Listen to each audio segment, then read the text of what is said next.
A very pleasant morning, a very, very pleasant morning to all our listeners, first time and the usual listeners. Welcome to another edition of Voices right here on WINN FM 98.9. I am your host for today, Wednesday, the 17th day of February 2021. Today we will be taking a look at the Four Seasons Resort Nevis, the history of that resort, where it came from and where it is today amidst the COVID-19 pandemic and the challenges that the resort has been posed with. On Sunday, the resort celebrated its 30th anniversary, having been opened on February 14, 1991. And so on Sunday, they celebrated 30 years, and throughout this week, they're doing a number of activities. Nothing extravagant because, of the COVID-19 protocols and guidelines, and of course, the challenges that the pandemic has brought. But the resort is in its 30th year, and they are celebrating. As part of their celebration on Tuesday, I had the privilege of attending a ceremony where they recognized and honored 12 of their employees, 10 of whom began working for the resort when it opened 30 years ago, and 2 who were awarded Employees of the Year for 2020. And so a short ceremony was held where the regional vice president and general manager, Mrs. Yvette Thomas Henry, spoke about the resort's history and about how the resort has been doing over the years, and they look forward to better days for the Four Seasons, as well as the Premier and Minister of Tourism, the Honorable Mark Brantley. And also present were a number of senior management officials for the Four Seasons Resort Nevis, and of course, members of the media. So it was a morning well spent, and they took that time to honor and to show appreciation to these employees who stayed for 30 long years. We were able to speak with some of these employees, and they gave shared their experience rather, as to how it was, or how it feels rather, to be a part of the Four Seasons family, and the many challenges that they had with the several hurricanes that struck the Four Seasons, and now in this COVID-19 environment. It was a very, very joyful story, and at the same time, a bit sad, hearing about the hurricanes and being out of work for a year, 2 years. But I think for those employees, one of the most, or the good times rather, was when the hotel was able to reopen.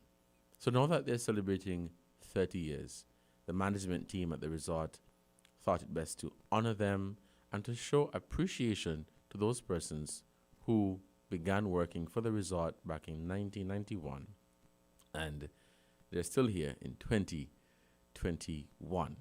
Now, prior to COVID-19, the resort boasted of a staff of close to 700 employees, and it is a 189 room resort, 5-diamond resort, and it also boasts of an 18-hole golf course, which is named after the famous American architect Robert Trent Jones. And so the resort has a number of wonderful amenities there, and so that is what the employees were able to speak about, working with the Four Seasons family, the good times, the bad times, the up and down, and all the works. However, COVID came, and just like every other Caribbean country and every other country that depends on tourism, they had to scale down. And so, flights stopped coming in, guests from the international community, the US, the Europe, the United Kingdom, they were unable to come to St Kitts and Nevis. And so the resort was forced to lay off some of their employees, terminate and make redundant some of their employees. They did not want to, because no one would want to let go of their employees. But because of the significant economic challenges that were posed as a result of COVID, they were forced to do so. But if you know the Four Seasons Resort, you would know that the resort indeed has been hit by a number of hurricanes. In my opinion, I think the most significant one was back in 2008 when Hurricane Omar devastated. There was a total devastation there at the Four Seasons, completely flooded out, and they had to close. The resort closed in 2008, and they were able to reopen in 2010 to welcome guests back to the island of Nevis. And so now the resort is still open. In speaking with a source at the hotel, they are saying that they currently have about 70 plus guests in-house, which is not too bad. But, that is because there are a number of restrictions on travel, and so persons would not want to take the risk to travel. But I think the resort is doing fairly well.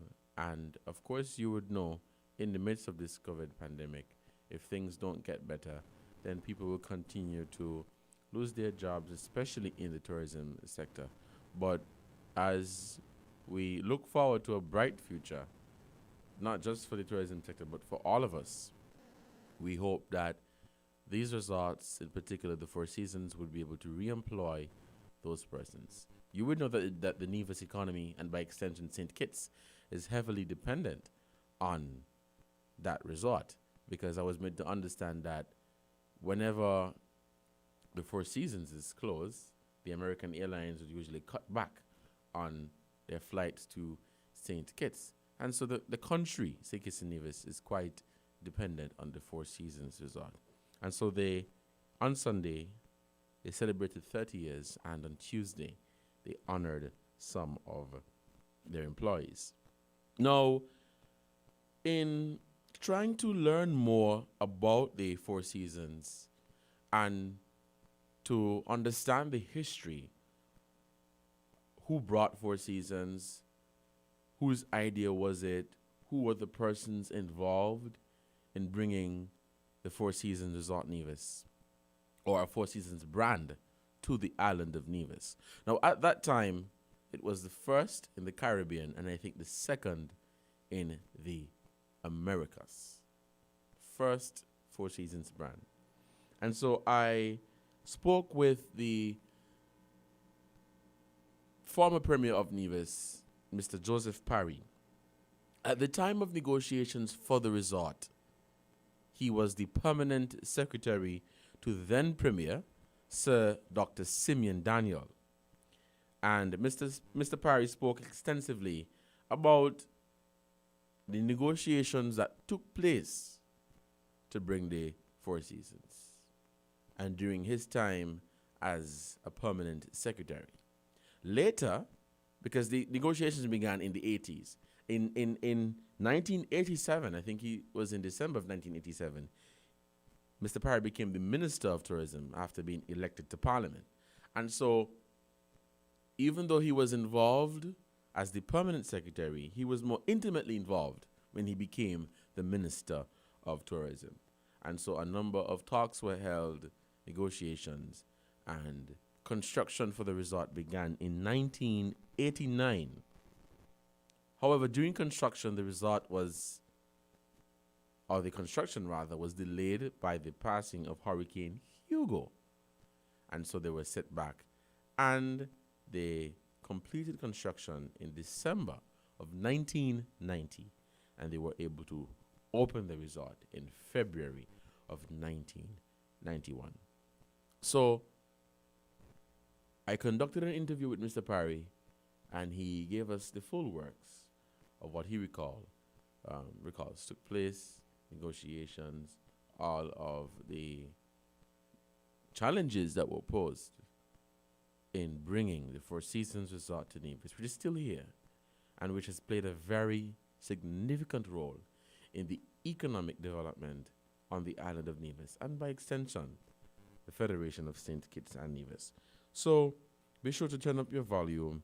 You'll now be listening to an interview with Joseph Parry, the former Premier of Nevis, and he will be speaking about the Four Seasons Resort Nevis. Have a listen. There's a company from France by the name of Dumes, a construction company, and they sent two of their agents to Nevis to speak to the Nevis Island government about hotel development. They must have obviously been checking out the Caribbean, and they found Nevis accepted to them. The names of those two gentlemen, Raspo and Bobole, they were French. And they met with me. I was the permanent secretary at the time to the Premier, who was Mr. Daniel. Mm-hmm. They met me the first time and told me of their interest in Pitt's estate and for hotel development. And we had a general discussion.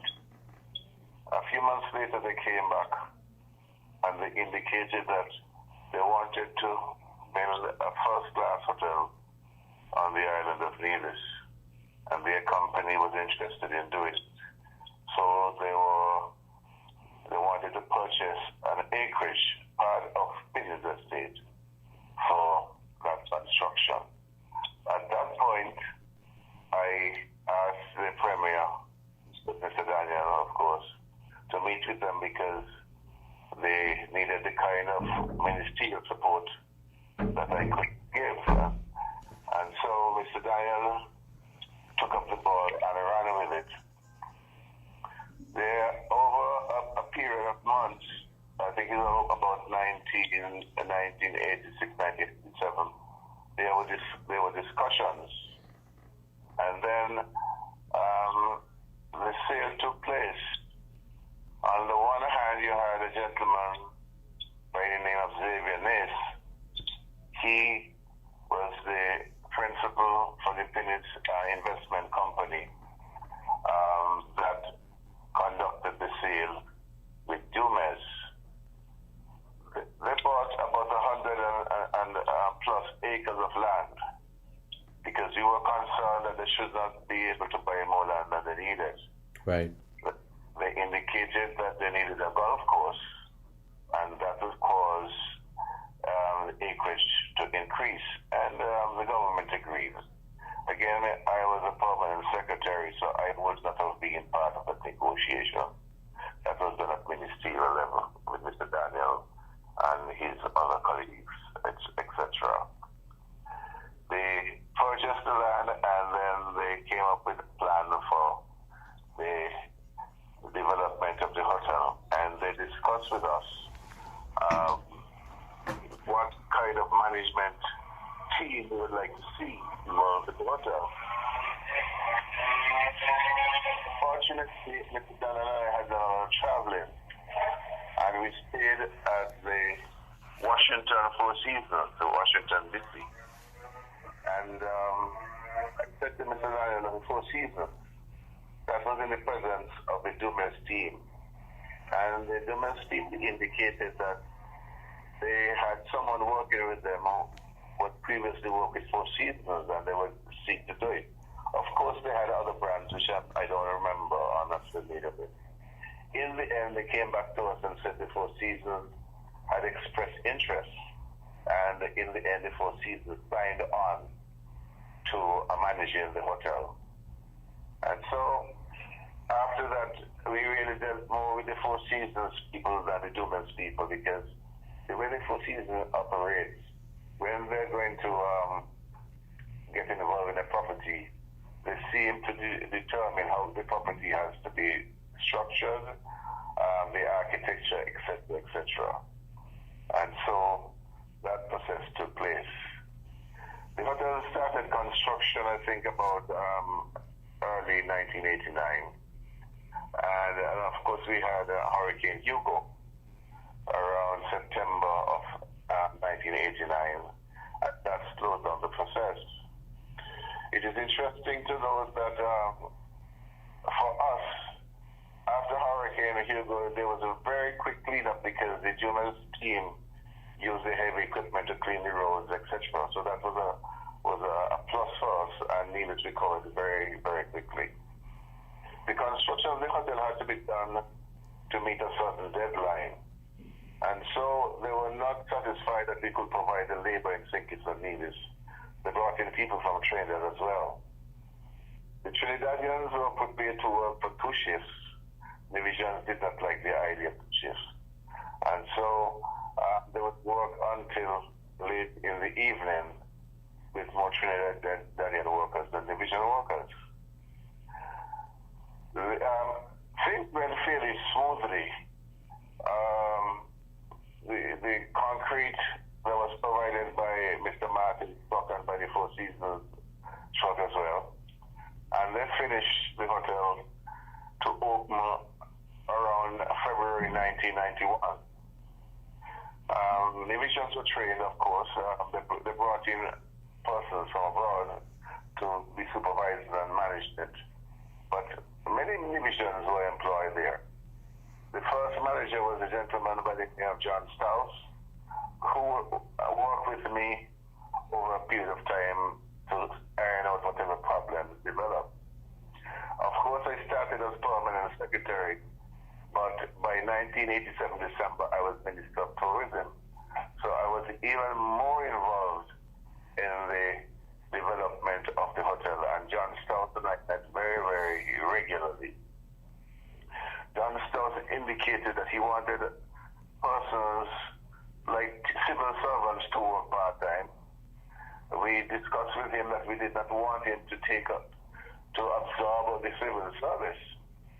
It was important for us to maintain a strong civil service. But we were rebel to civil servants working after work. And many civil servants worked there and did an excellent job in the hotel. Right. As far as my staff was concerned, there was a gentleman by the name of Samuel Keynes, whom I think you know. And he was in charge of our tourism bureau. And John Stouse came to me, a person said he wanted to employ Samuel. So I said, okay, go ahead and have him. I agreed to that. But I also said to him, if you are interested in any other members of my staff, please let me know before, because I would not want you just to take away all my staff. And he was very cooperative as far as that is concerned. Now, there were a few problems that developed as the hotel came to fruition in the last days of construction. At that time, we had an opposition. The CCM was newly formed, and they were very aggressive against the construction of the hotel. They tried to convince the Nivisians that it will never happen, that the hotel will eventually be constructed in St Kitts and Nevis. And as the hotel building developed, we also had opposition from what we call environmentalists, who seem to have had a problem with mosquitoes. And the problem was unusual. They indicated that we were disturbing the habitat of the mosquitoes. And some also wanted to know who were more important, the mosquitoes or humans, because our people needed to work.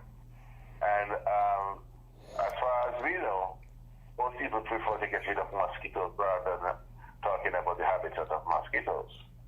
There was another concern among the small hotel owners. They operated basically from maybe November to May. And then there was a slow season, so you were not employed full time. And the policy that the government had was to try to find work for divisions 12 months a year. And the Four Seasons offered that opportunity because they were not thinking of being a part-time hotel operator, but an operation that involved 12 months of the year. And we saw that as an opportunity for the development of Nevis. We look at it this way. If Four Seasons operated 12 months a year, it will put pressure on the smaller hotels to try to upgrade their product and also to try to operate 12 months a year. Otherwise, they would lose their workers. And it happened that way in this sense that Nisbet's Plantation Inn became far more professional. Montpelier, Settlon, Hermitage, Golden Rock, those hotels also upped their game, and divisions were able to find work all the year round. We went further, Devon, and we said that, and this came from the Ministry of Agriculture, and I was the Minister of Agriculture, that we would want the hotel to establish links, economic links, with other parts of the economy. And one of the things we offered was agricultural produce. John Stout was very doubtful that we could do it, and he indicated that he preferred to have lines of regular supply with Miami. So we had a compromise. The Ministry of Agriculture decided that we would use our extensive service and working with the farmers to ensure they can produce selective crops. Not every crop, but selective crops. Think of tomatoes, cabbage, lettuce, I can't remember all the others. And we put in place a team to work with the farmers. We provided the farmers with water and tried to give them some security of land tenure. And that scheme started shortly after the Four Seasons opened, led by a gentleman from Montserrat, Mr. Weeks. And at the same time, we sent Daniel Atherton abroad to study marketing in agriculture so he could come back and take over. And it worked as long as we were in government. Somehow it seemed to fall apart after 1992. But the scheme was so successful that the University of the West Indies called it the Nevis model. And that was a model that I think they used in other parts of the Caribbean. Right. And even in Central America. So we had one other area that I would mention because it had political implications. When the hotel was being constructed, they had lumber, wood that they did not need. And divisions were allowed to take that lumber away. It so happened some smart persons, I suppose just a few, decided they will not only take up the lumber that the Four Seasons did not want, but lumber that the Four Seasons did not give to them. And so the management got very upset and decided that they will no longer make lumber available to divisions. They took them over to the dump. And somehow the opposition party said that Mr. Daniel, they blame Mr. Daniel for it. They said Mr. Daniel is the one who told them not to give divisions the lumber that they did not want. Unfortunately, divisions believed, and that caused some bitterness, unfortunately, when neither Mr. Daniel nor anybody in NRP had anything to do with the lumber.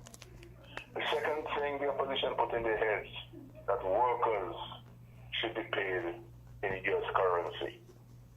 And no matter what we told them, again, that story circulated and seemed to have been believed on the island of Nevis. And the third thing, which was most hurtful, was that the opposition told the workers that they could have gotten more money, but Mr. Daniel decided that they could not be paid more than civil servants. The negotiations for the workers took place between the workers and Four Seasons. I, as the Minister of Labour, tried to get involved, and when I did, I was told that the budget for the first year, that is 1991 to 1992, was already approved in Toronto, and the workers could not get any more money.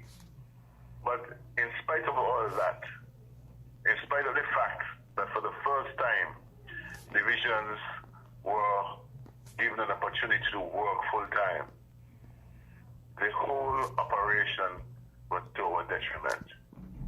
we did not get the kind of credit for bringing a first-class, five-star hotel to Nevis that we should have gotten. The opposition was able to poison the minds of the people, so that in the 1992 elections, which we lost, the majority of workers at Four Seasons, and there were over 700 of them, did not vote for NRP. They got a job, a permanent job, a good paying job because of NRP, but they did not vote for NRP because they followed the mischief and the lies of the opposition in making Mr. Daniel the boogeyman. Mr. Daniel was the bad man for Nevis. So here it is, the Daniel's premier, first class hotel comes under him, but he was denigrated and people voted against us and we lost the election. So that is what happened. 1991 February, Four Seasons opened. June 1992, we lost the election. I don't think that has happened in any other country, but it happened on the island of Nevis.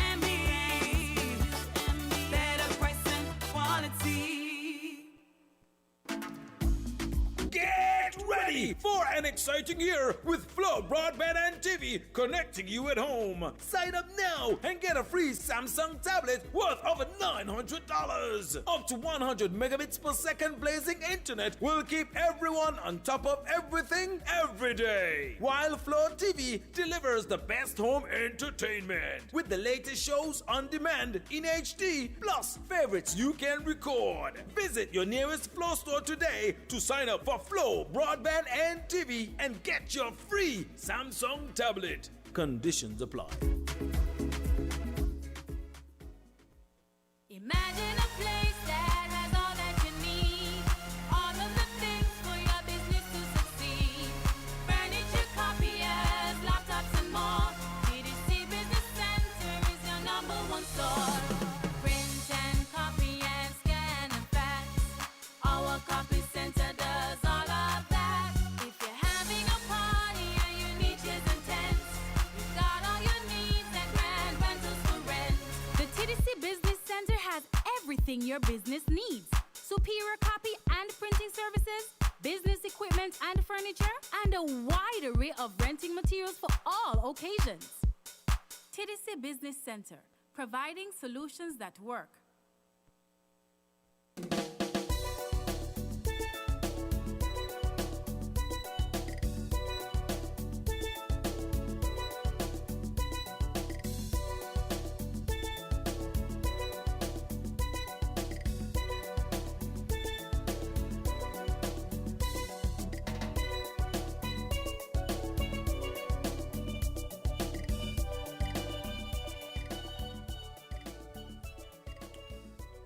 Welcome back to Voices, WINN FM 98.9. I'm your host, Devon Cornelius, and you were just listening to Mr. Joseph Parry, the former Premier of Nevis, and he was the permanent secretary at the time when negotiations began for a resort on the island of Nevis, and it was later decided that they were going to use the Four Seasons brand.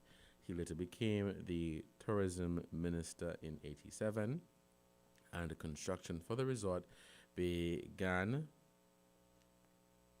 in 1989, and during the construction there was a Hurricane Hugo, which halted the construction, and so they completed the construction in December of 1990, and they were able to open their doors officially in February of 1991.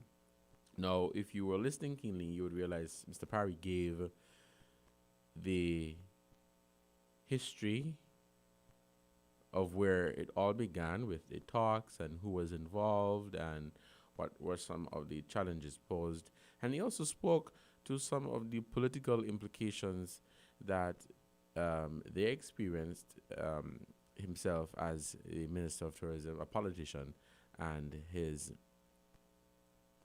the Premier at the time, Dr. Simeon Daniel, he spoke about those challenges and gave the history of the resort. So we're now going to open our phone lines because we want to entertain a discussion on what was said, looking back at the Four Seasons and giving your opinion on how the Four Seasons has impacted the Federation and where you think, there should have or could have been some improvements in different areas. So the phone lines are open. You can call us at 466-0989, 762-0989, and 662-0989.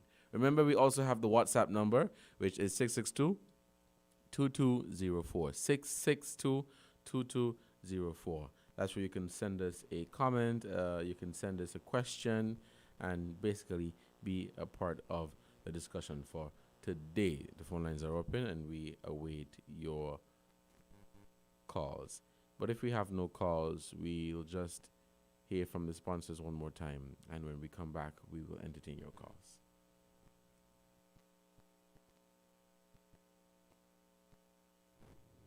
Honey, I have so much to do, and now I need to go to TDC Home and Building Depot to buy the new fridge. Samantha, stop worrying. You can purchase the fridge and whatever else you may need with TDC Home and Building Depot's curbside and delivery service. Really? Just send your request via WhatsApp or email, pay online, and get your purchase by pickup or delivery. Wow! I'm going to try TDC curbside and delivery service now. Terms and conditions apply. Check our social media pages for all the details. When the star them there, we a top man, we take charge. Magnum we drink and we a shell down bars. Blast like a star with some a gal a bar. Overdo it, we take it too far. Take charge, take charge. We a hot gal, we set the trend. Magnum we drink for the top man them. Wine with the style, no stop from spin. Hot blend, back bend, and take charge, take charge. Magnum tonic wine for the real star them. Take charge, take charge. Must be 18 or older, drink responsibly.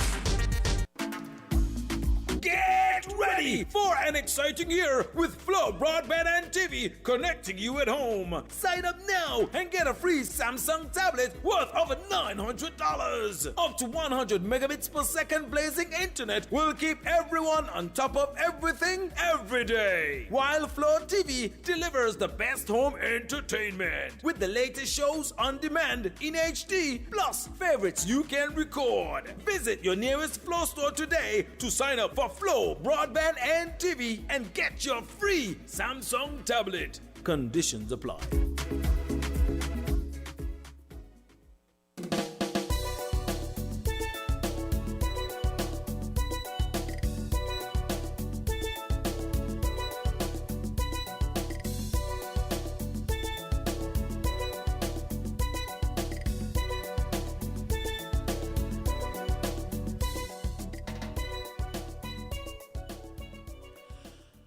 Good morning, caller. Welcome back to Voices.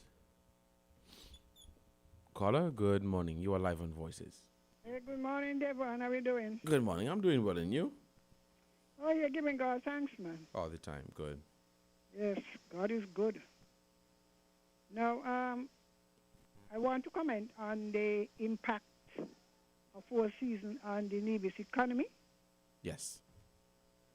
Now, I was the statistician at that time, because I joined the statistical department in 1985.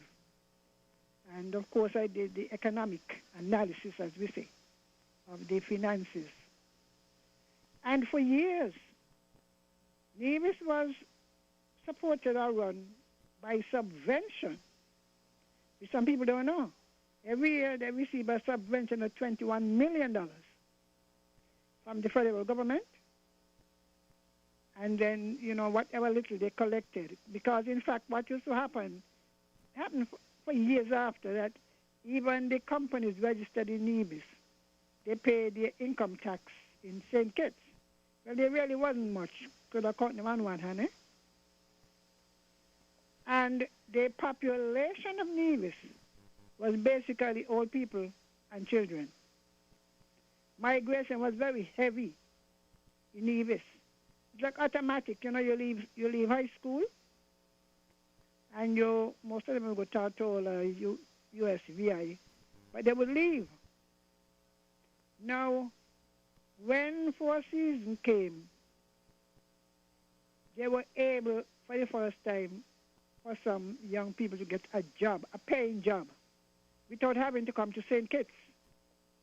Because in those days, if you wanted a job that really paid, you had to come to St. Kitts. Mm-hmm. You know, or migrate. And for the first time, they were able to get jobs in their own country. I mean, let me say island then, because one Island, country. yes. In their own island. And what was interesting, the comment Mr. Parry made, civil servants began to get 2 paychecks.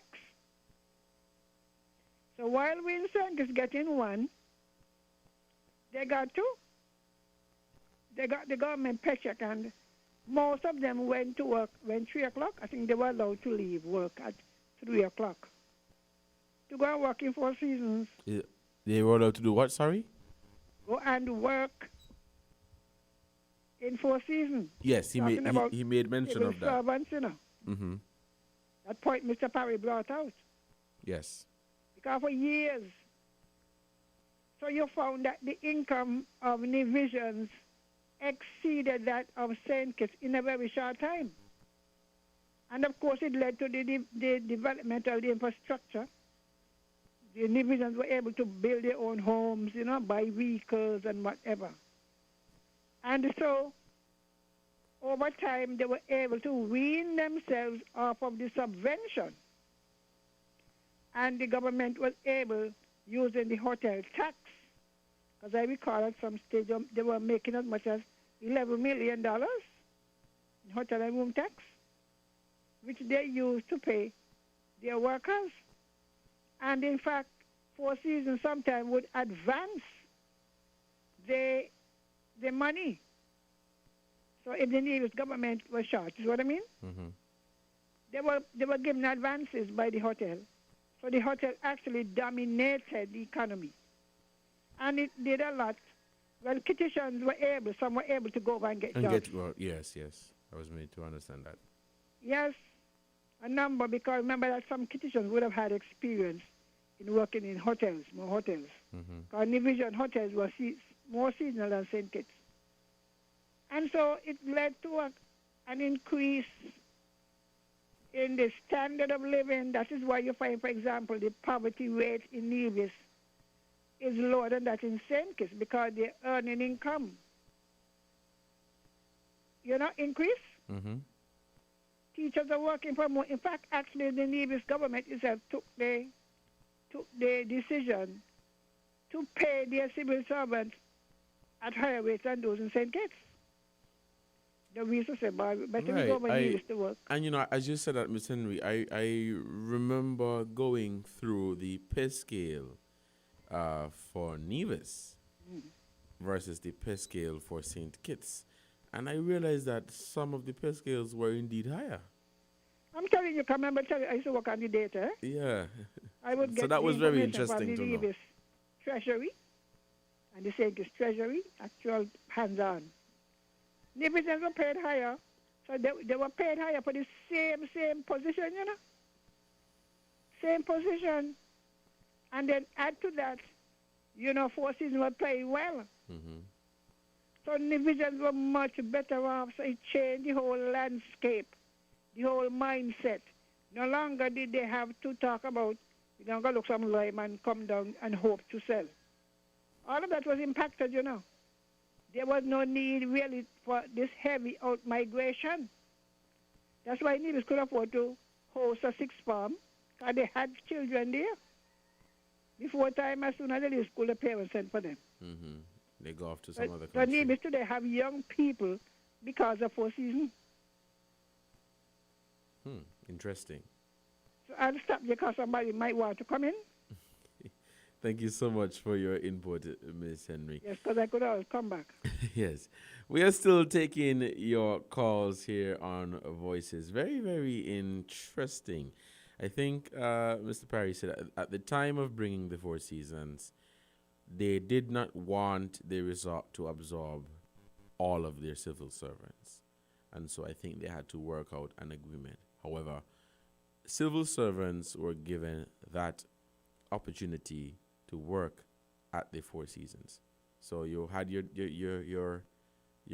government job in the day, and you were allowed to go to work at afternoons, in the evenings, or on weekends at the Four Seasons. However, they stressed that we don't want the resort to take up all of our human resource, because we still, would have to function. But if you know the history of the Four Seasons, you cannot deny the fact that that resort really changed the face of Nevis. And it provided it provided hundreds of jobs. And families were able to build a house, buy a car. For some, it was their first payday. And, as Ms. Henry stated, persons no longer had to migrate or come to St. Kitts to look for a job. They were able to work in their own island and earn an honest living, and they were able to do something for themselves. And so I think the people are indeed grateful. The people are indeed grateful for that opportunity. And when the Four Seasons came, when I remember attending the ceremony yesterday, Tuesday, and the Premier Mark Brantley, who's the current Minister of Tourism, he made mention of, this is where Four Seasons is built is right there on the coastline. And so many investors, developers could have said, or the investors or developers could have said, well, we're not going to build here because it's prone to hurricanes and storms, but they decided to. And because of that vision, because of the men and women who are involved in that, the Four Seasons Resort is still here after 30 years. Of course, they've been hit by a number of hurricanes, but thank God they were able to stand tall, and thank God they were able to come back. And now, as I said earlier, they are encountering some challenges because of the pandemic, just like any other hotel and any other tourism-based business. The pandemic has really messed up economies around the world, and these businesses are posing a serious challenge. And so we're looking back at the Four Seasons, the work, or rather the impact it has had on the Nevis economy, and by extension the St. Kitts economy. Because from time to time, persons from St. Kitts would come over to look for work, and different businesses would make a profit from the Four Seasons. But let's take another call. Good morning, caller. You are live on Voices. Yeah, I'm calling back since nobody calling. Now, another thing they did was career development. Most of our people, the number of the hotels, because there was, you had Jackta and back to back. Jackta, we call it Royal St. Kitts now, right? But it used to be Jackta. In Four Seasons, a number of our workers were given training to allow them to get to supervisory positions. So you find that whereas in a number of the foreign-owned hotels in the Federation, sometimes our people are stuck, They might just become supervisor, but the Four Seasons has allowed our people to get managerial position, which is significant because you're talking about a five-star hotel, not a guest house, eh? And the thing about attachment, sometimes to improve their skills, the workers are sent abroad. You know that, right? Yes, I know Yes, there to other there are to other some. branches. Yeah, they would send to different Four properties. Seasons, yes. Hmm. Canada, different islands in the Caribbean. You know, so that what they have produced are top class workers. That is why, for example, when Park Hyatt opened, of course, you know, they didn't have to go to massive training Yeah, because they had the experience. They know what to do. because just across the water was a whole set of workers trained to work in that environment. I recall the first time I went on Four Seasons property. I think I used to just take the boat and go over. And I saw somebody serving the guests drinks in the sea. I say in St Kitts, you know, St Kitts people were very rebellious. You know what? My foot, I can't go with my foot. It was the one thing that come out. You know what I mean? The level of training and thing and the way they start to maintain the quality of service is commendable. So you get a higher income, you know. But then there is the problem I've heard where people complain that the Four Seasons got a monopoly on that level of hotels. Have you ever heard that? No, that is news to me. Enlighten me. Just like how they have the school we all have over there. The The medical medical school? university. Yes. In that, maybe Mr. Parry one him could answer, that they were given the assurance that they would not, the island would not allow a similar kind of hotel to come to the island to compete against them.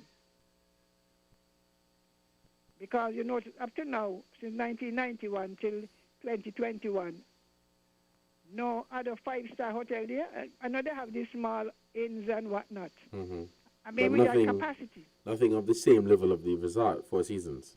Right, and then above them you still got the Nisbet. You know, you have a lot of abandoned hotels in Nevis. That I believe if the people were given a chance, you could have two. So what they have done is reduce the competition. I mean, there are one or two in Nevis who could give some, but they do not have the number of rooms. And I don't know if they have the scope to expand their business. So this is one of the complaints about it, eh? Mm-hmm. But I think most Nibijans are satisfied.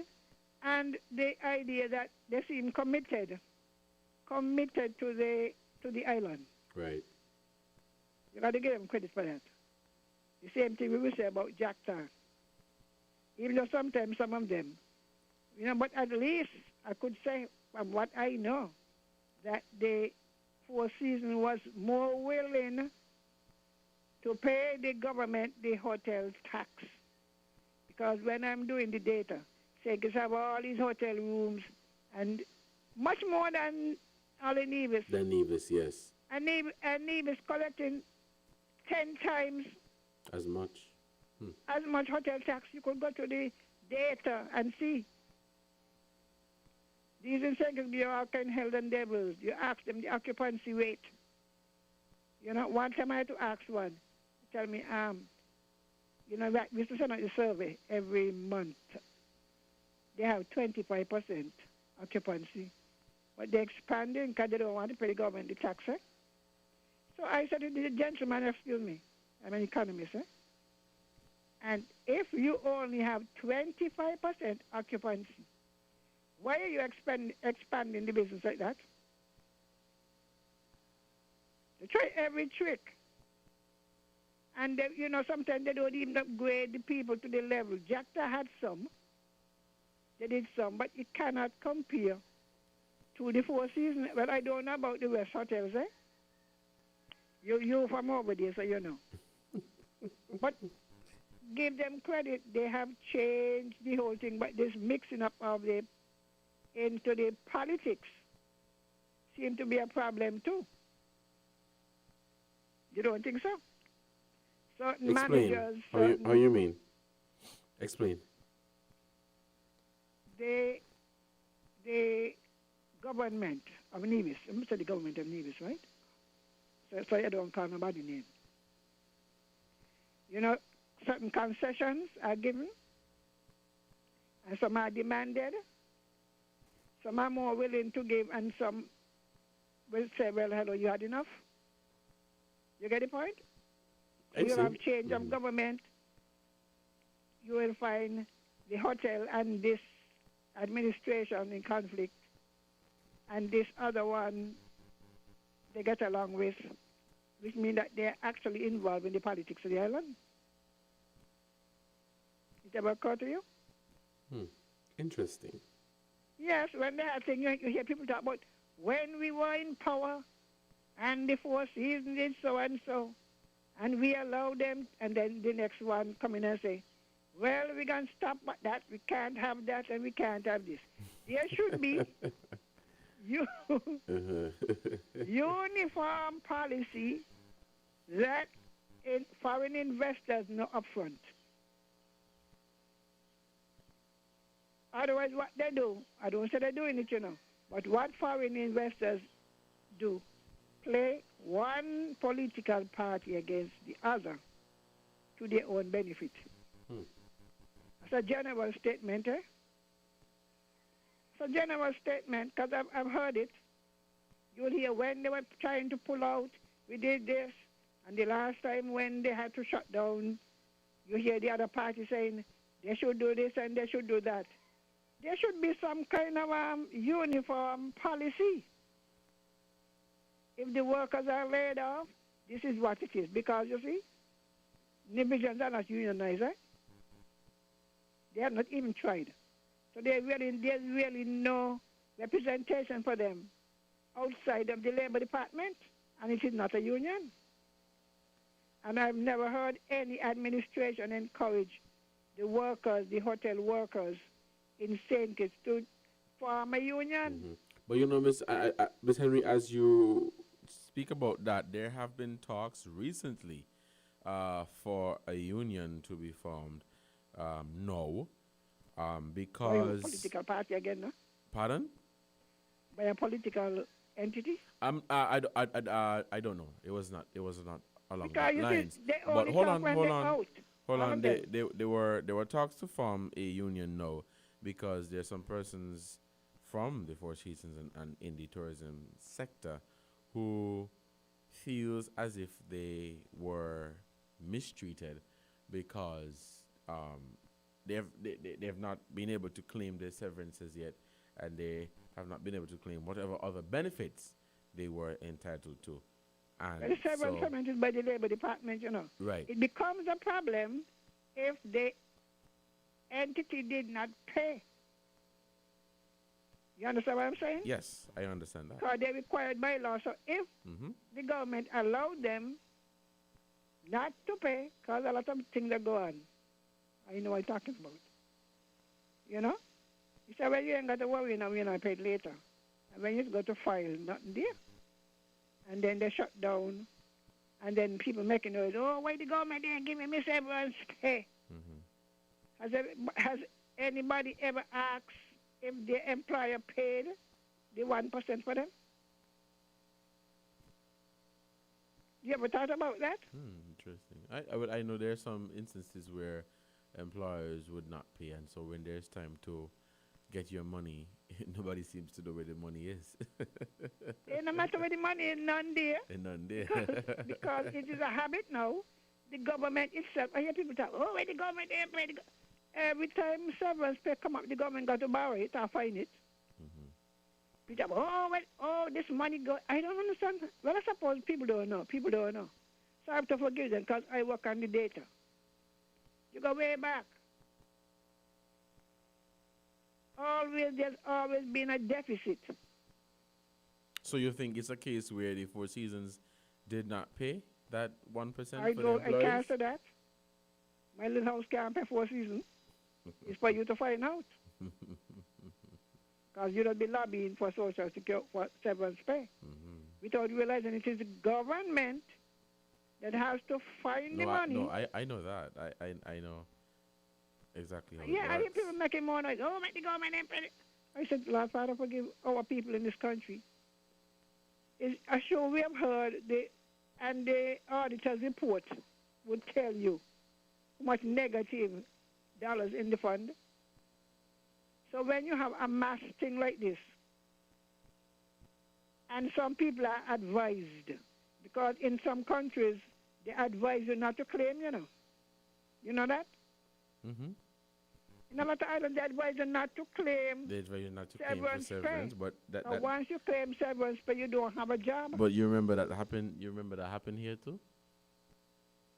Our people don't listen because they got some people agitator. There was some talks about encouraging people not to apply for severance. Yeah, because once you claim, they don't owe you no job. You can't start going back to work. Right. Well, Mr. Henry, we are at the end time, so we'll take a break now for the headline news. And I'm waiting to hear any visions who work there, who live there, who once worked there, make their input. Definitely, that will be a part of the second part of the program. I was able to speak with some of the longest-serving employees there, and we'll be talking with them. All right, then. Yes. Let's take this break for the headline news, and we'll return at 12:30.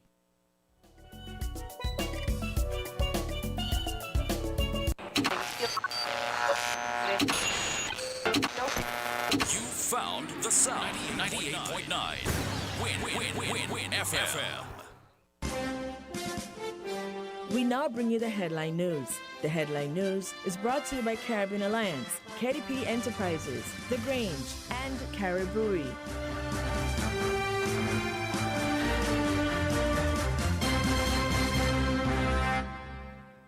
We are faced with tough decisions every day, but choosing the right home or motor insurance shouldn't be one. You need fast claim settlement from a company that's been rooted for over 31 years. And don't forget the A Excellent rating by AM Best. Make the intelligent choice. Caribbean Alliance Insurance. Reliable insurance that you can count on. Get a quote today for your home, motor, contents, and liability insurance needs, and make the intelligent choice. Caribbean Alliance. Tomorrow secured. Local agents, Dalil Walwyn & Co. Limited. Telephone 465-2631 or 469-5303 for the Nevis office. Maybe it's the way the brilliant gold liquid reflects our sunshine, or how the bright blue of its label mirrors the clear Caribbean skies overhead. Maybe it's the fresh, crisp taste of this beastly cold beer on a scorching hot day.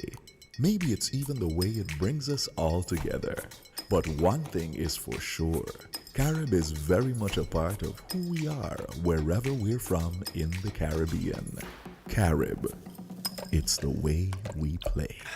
Drink responsibly. Shipping your cargo shouldn't be a hassle. It can be as easy as a single call to Amerijet International, your worldwide cargo transportation solution. We provide all the services you need to ship your goods anywhere in the world. Whether your shipment is fresh, frozen, large or small, alive or hazardous, you can count on Amerijet to deliver it safe and sound. Amerijet International, by land, sea or air. We get it there. For more information, visit us online at www.amerijet.com or call us at KDP Enterprises, telephone number 466-9595.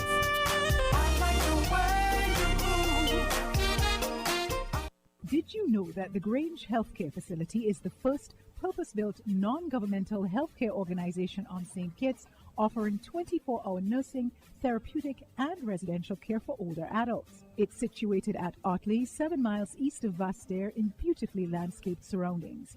The Grange has a team of highly trained professionals and provides care that's rated as being comparable with UK and North American standards. The Grange offers varied accommodation to suit your individual needs, and our all-inclusive packages make the cost of care per hour the most competitive on the island.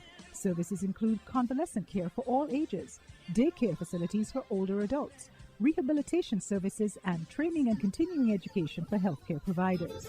For more information, call 466-5525 or 465-8020, fax 466-8221, or email thegrangehealth@gmail.com or visit our website at www.grangehealthcarefacility.com.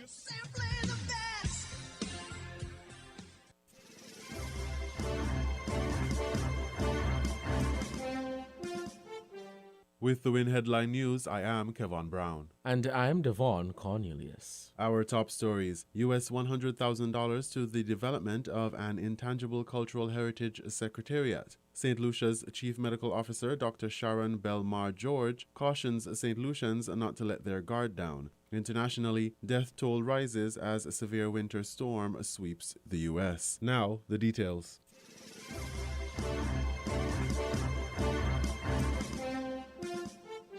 In the vein of culture, Minister of Youth, Sports and Culture Janelle Powell, during the February 16th broadcast of Leadership Matters, announced the collection of a US $100,000 grant for the development of a cultural secretariat aimed at the preservation and education of our intangible culture. I am happy to announce that we have recently set up an ICH Secretariat, which is Intangible Cultural Heritage Secretariat, and with the assistance of UNESCO once again and a grant of some $100,000, we are beginning to build out that to safeguard our culture here in St Kitts and Nevis. The first phase of the preservation and education of our intangible culture is the establishment of the Secretariat, and Powell also mentioned the start of cultural education seminars to start as early as next Wednesday, February 24th. There are a number of seminars that will begin to take place at the Great House up at Shadwell, I think next Wednesday. And those are really to educate the persons within our cultural fields on why we need to protect our culture and just what aspects of culture we can protect and how we protect them. And so the seminars will carry out instruction on broom making, on culinary skills such as how to make morbi and ginger beer, how to make cassava bread, but as well as to educate on some of our folklore and to give instruction in terms of David and Goliath, mummies, and other areas of our folklore.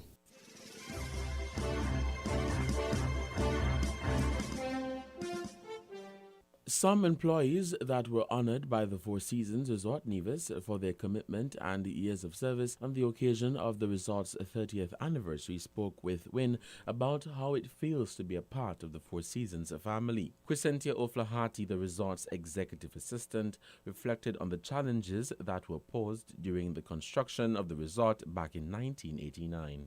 You know, we worked very hard. As a matter of fact, even before that, I worked with a company that built this hotel.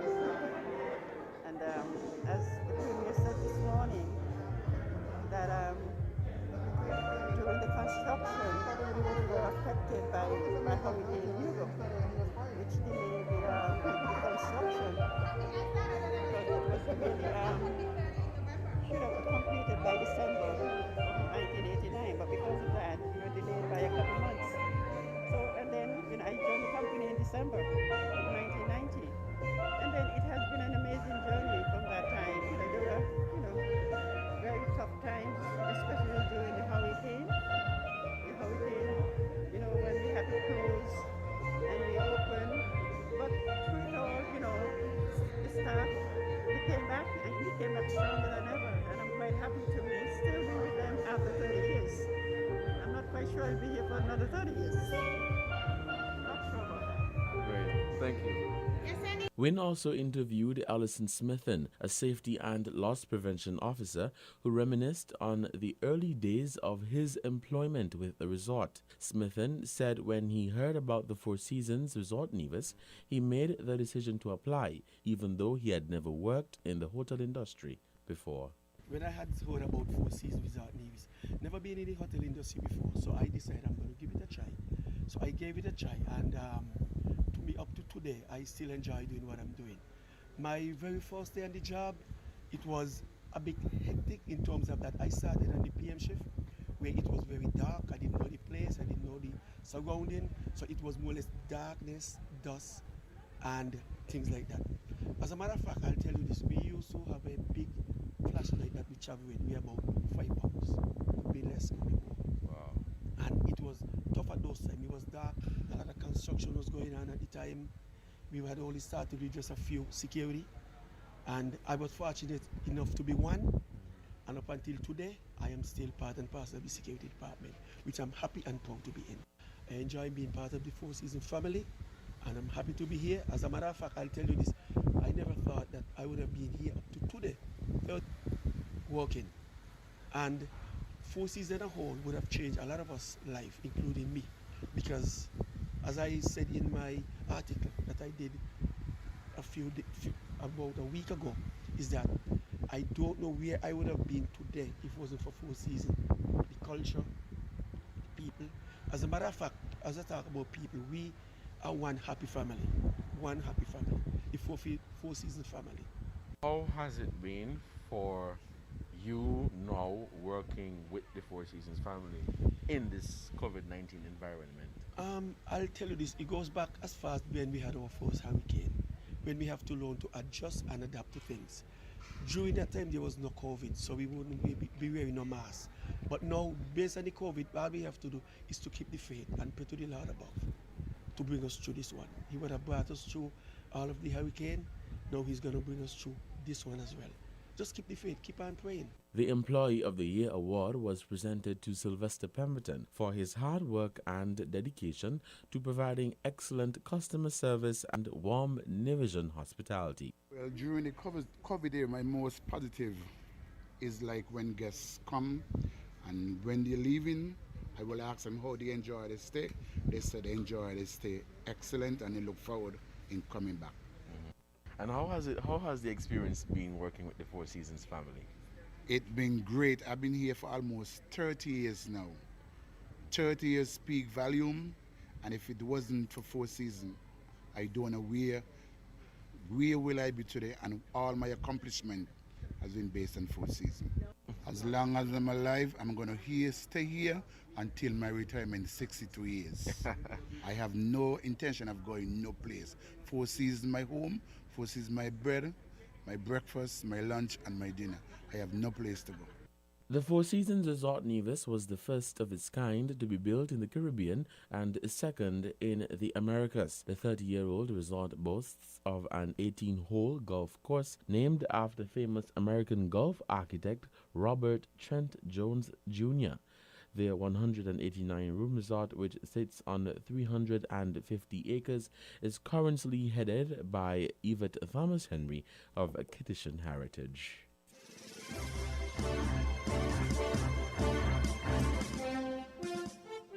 The Department of Sport has received, through the assistance of UNESCO, a grant of US $35,000 directed at the further development of the Secretariat of Anti-Doping. The announcement was made by Janelle Powell, Minister of Youth, Sports and Culture, during the Tuesday 16th edition of Leadership Matters. The US $35,000 is to be used for the build-out of the Secretariat as well as education efforts towards anti-doping. The grant was as a result of work done by the Department of Sports to set up a Secretariat of Anti-Doping as well as efforts by its heads, Mataniah Wallace and Sean Seabrooks, that led to St Kitts and Nevis being placed on a temporary list of compliant countries. Just this week, we have received notice from WADA, the World Anti-Doping Association, to inform us that after many, many years, St Kitts and Nevis has been placed on a temporary list of compliant countries.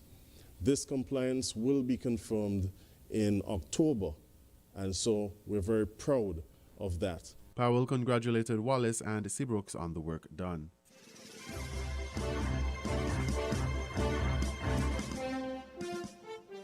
The first sitting of the National Assembly for 2021 is slated for Thursday, February 18th at 10 a.m. On the order paper disseminated on February 17th, the bills to be discussed include the introduction and first readings of the Magistrates Code of Procedure Amendment Bill 2021, Criminal Procedures Amendment Bill 2021, and Jury Amendment Bill 2021 by Attorney General and Minister of Justice and Legal Affairs Vincent Byron Jr. Additionally, Byron will move to have the second reading of the Eastern Caribbean Supreme Court Judicial Officers Pension Bill 2021, which had its first reading on September 3rd, 2020. Also, the Minister of Health, Information Communications and Technology, Entertainment, Entrepreneurship and Talent Development, Akila Byron Nisbet, will move to have the second reading of the Electronic Communications Bill 2021, which had its first reading on August 13th, 2020. The National Assembly will be carried live on WINN FM 98.9 and streamed on WINN's Facebook and YouTube pages.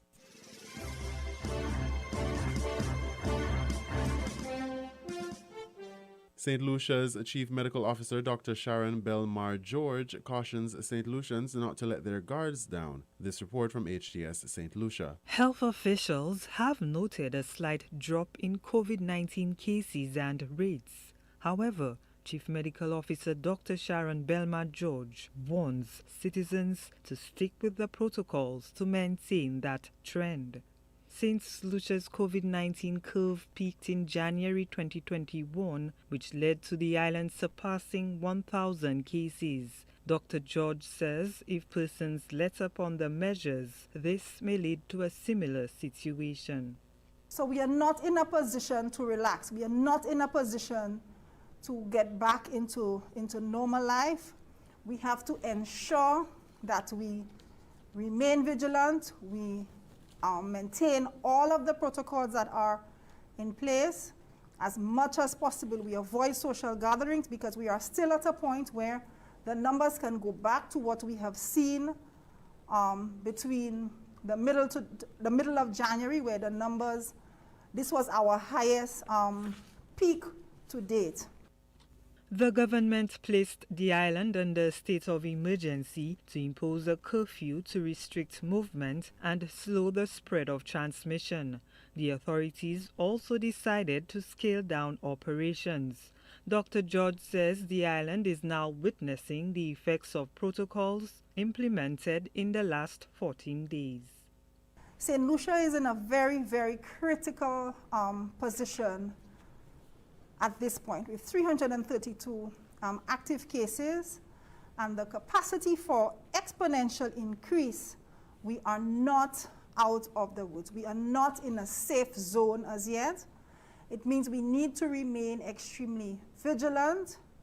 We have to ensure that we remain very focused as to the point where we're at. We are beginning to see the results from the measures that were put in place 2 weeks ago, because due to the incubation period of COVID-19, when you put measures in place, there is a delay as to the effect of those measures. The government has allowed for the reopening of commercial activity. The Chief Medical Officer cautions persons to refrain from social activities and remain at home as much as possible.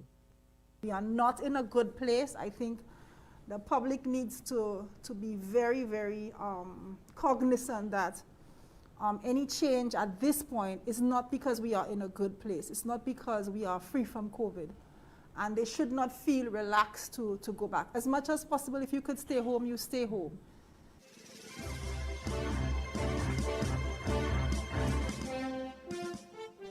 In Antigua and Barbuda, consultant surgeon Dr. Joseph John endorses Oxford AstraZeneca vaccine. This report from ABS Antigua. Consultant surgeon Dr. Joseph John says both he and his entire family and staff will be taking the Oxford AstraZeneca vaccine. He says if 80% of the population of Antigua and Barbuda is protected from the coronavirus, then it would be much harder for the disease to spread amongst communities. Without vaccines here, we're going to be doomed. We're going to be doomed both from the standpoint of our healthcare system and from the standpoint of our economy. There is no way we can not take vaccines and expect to come out of this. Impossible. He says even though the Oxford AstraZeneca vaccine has come under some scrutiny in terms of its efficacy, it will prevent those inoculated from developing severe disease or succumb to the virus. He made reference to an analogy made by another doctor and urged everyone to get vaccinated with this jab. If you're in the desert and you're starving and you're hungry and you're going to die from hunger, And you hear that in some other country, there's a four-course meal that you want to get to. But right here in the oasis, there's a sandwich, something that can sustain you. If you don't take that sandwich, you're going to die. This is Kim Emmanuel Baird reporting for ABS News.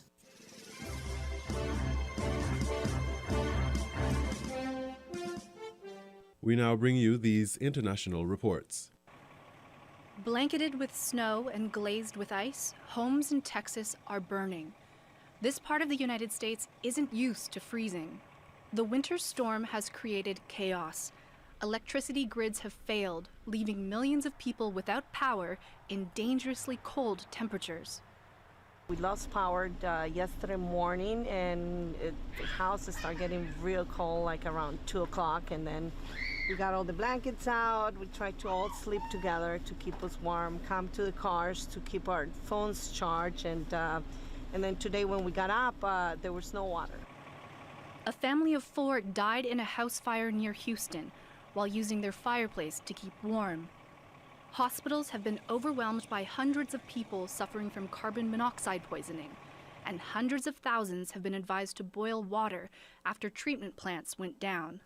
And it's not just Texas that's affected. Emergencies have been declared in several states across the central and southern U.S. The storm brought thundersnow and tornadoes, including one in North Carolina that killed several people. President Joe Biden is promising additional emergency resources. The extreme weather can be traced to a mass of Arctic air that's normally near the North Pole. Occasionally, the system is disrupted, sending freezing temperatures south. But it's reported to be happening more often, and scientists are looking into whether climate change is to blame. Events like this highlight the country's vulnerabilities. Businesses in Europe, in North America, in the Middle East aren't going to come away unscathed. There's going to be significant costs in terms of damages unless we start investing in resilience measures, which may seem expensive now, but they'll more likely save money in the longer run.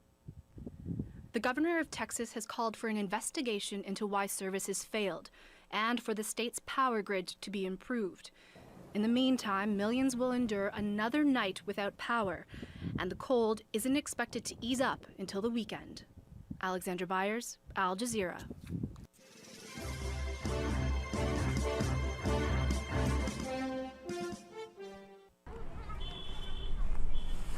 The Himalayas, the highest mountain range in the world, renowned for its majestic cliffs and breathtaking beauty.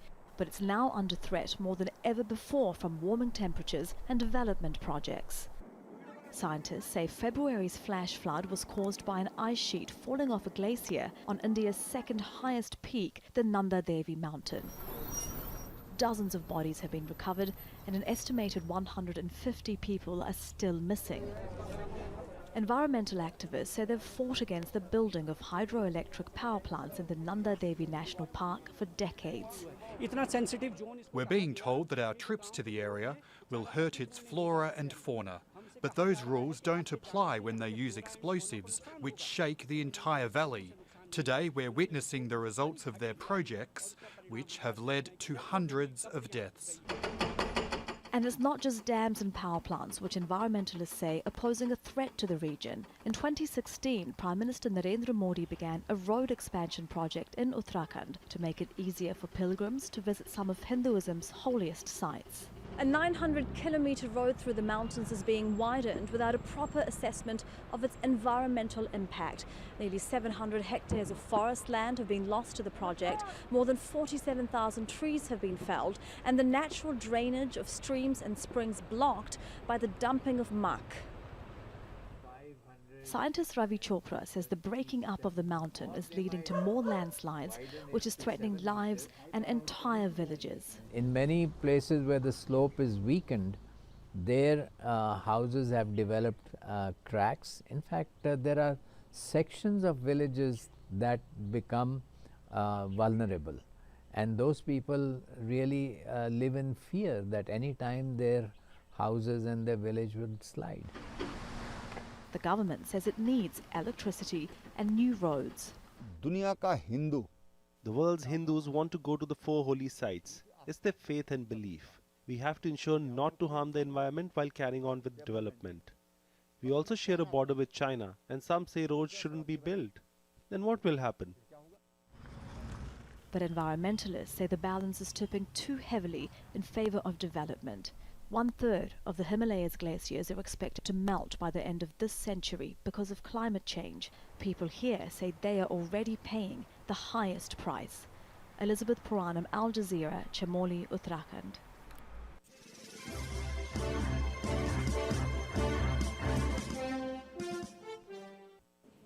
Trailing other developed nations and many of its Asian neighbours by many weeks, finally Japan is rolling out its vaccines.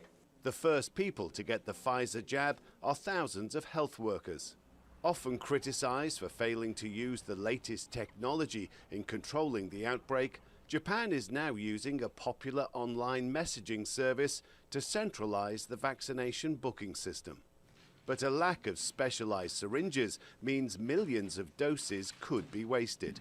Since the vaccines are very valuable, the government is working to procure more special syringes that can extract 6 doses from each vial. Contributing to the delayed rollout has been the requirement for extensive testing of the vaccine in a country that historically has a mistrust of mass vaccination campaigns. The vaccine was developed so quickly, so it scares me to think about its side effects and its effectiveness. I have my concerns, but I'll get vaccinated when it becomes available. Japan has imposed strict border controls, which it believes has helped in keeping the outbreak under control. So many here are worried about the prospect of hosting the upcoming Summer Olympics. So opening up the borders and bringing people from all over the world, where there are various different strains of the virus, does not seem like an inspired idea to a lot of public health officials and to the public at large.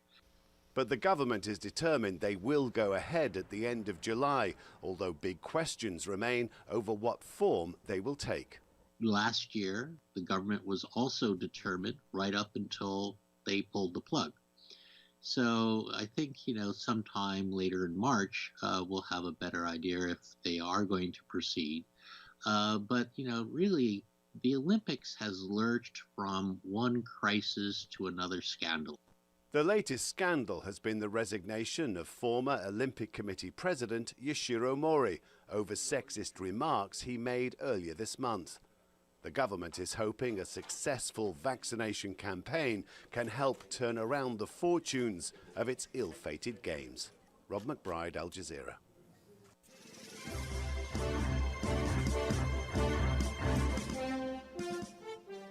You were listening to the headline news on WINN FM 98.9. Again, our top stories were US $100,000 to the development of an intangible cultural heritage secretariat. St. Lucia's Chief Medical Officer, Dr. Sharon Belmar George, cautions St. Lucians not to let their guard down. Internationally, death toll rises as a severe winter storm sweeps the U.S. Thank you for listening.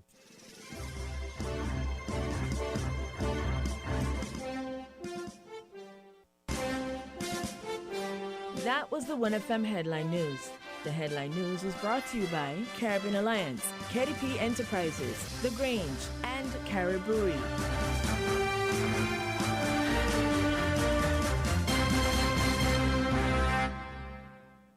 Did you know that the Grange Healthcare Facility is the first purpose-built non-governmental healthcare organization on St Kitts, offering 24-hour nursing, therapeutic, and residential care for older adults? It's situated at Otley, 7 miles east of Vastair in beautifully landscaped surroundings.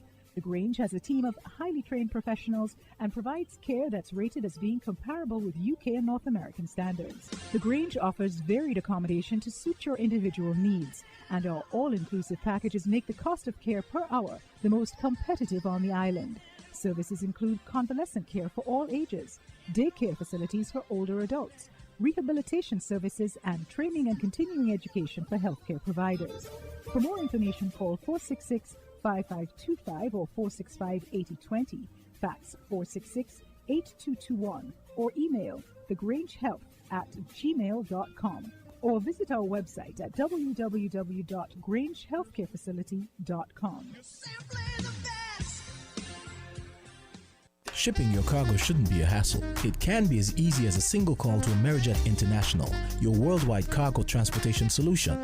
We provide all the services you need to ship your goods anywhere in the world. Whether your shipment is fresh, frozen, large or small, alive or hazardous, you can count on Amerijet to deliver it safe and sound. Amerijet International, by land, sea or air. We get it there. For more information, visit us online at www.amerijet.com or call us at KDP Enterprises, telephone number 466-9595.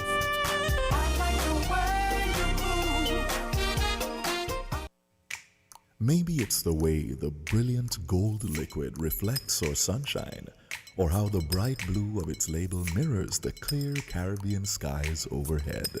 Maybe it's the fresh, crisp taste of this beastly cold beer on a scorching hot day. Maybe it's even the way it brings us all together.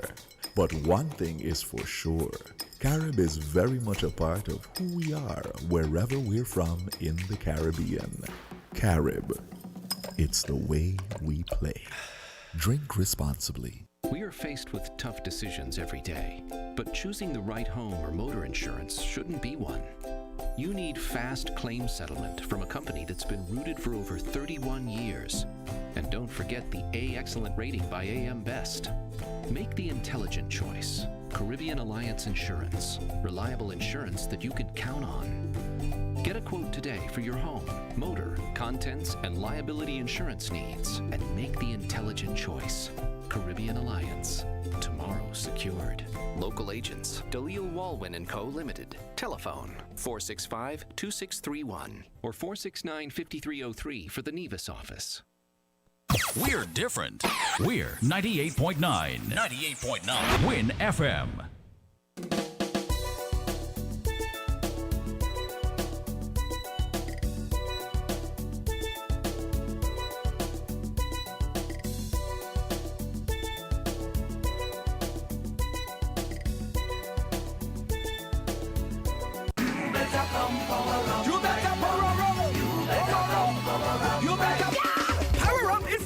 At Horsford's Value Mart IGA. Yes! In February, we are giving you 3 ways to power up. 1. Power up for your Value Club points in February. Yes! For the first time ever, every Value Club customer will earn double points on all Value Club purchases at Value Mart in St Kitts and Nevis. 2. Power up in our Power Play, where lucky customers will win their purchase free. Just listen out for the Power Play alert, and if you are at the Mystery Power Register of the day, you win your purchase absolutely free with double points and more. 3. Power up your saving with the Horsford's Value Mart Red Tag Value Deal. Yes! Power up with the savings with huge discount on select Value Deals items. Power up your points. Power up your saving. Win your purchase free in our Power Play. Power up February at Horsford's Value Mart IGA. Don't miss it. Terms and conditions apply. Get ready for an exciting year with Flow Broadband and TV connecting you at home. Sign up now and get a free Samsung tablet worth over $900. Up to 100 megabits per second blazing internet will keep everyone on top of everything every day. While Flow TV delivers the best home entertainment with the latest shows on demand in HD plus favorites you can record. Visit your nearest Flow store today to sign up for Flow Broadband and TV and get your free Samsung tablet. Conditions apply.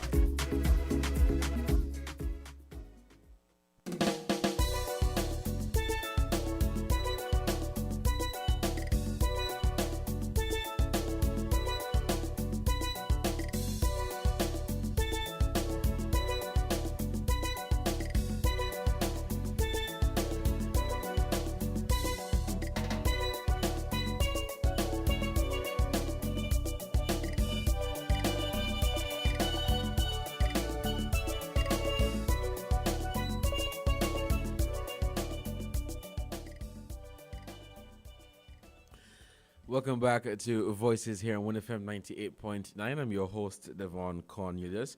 And good afternoon to all our first-time and usual listeners. Good afternoon to those of you who have joined us via our Facebook and YouTube live stream, and of course via the radio and our website. Good afternoon, and this is the second half of Voices for today, Wednesday, the 17th day of February. So we're talking about Four Seasons, the history of the resort, and we're taking some time to look back at the impact the resort has had on the Nevis economy and by extension, the Federation of St Kitts and Nevis.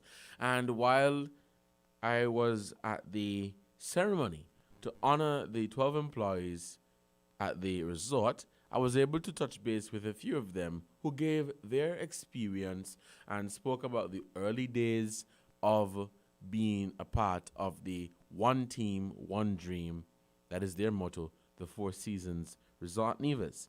I spoke with the resort's executive assistant, Miss Crescentia O'Flaherty.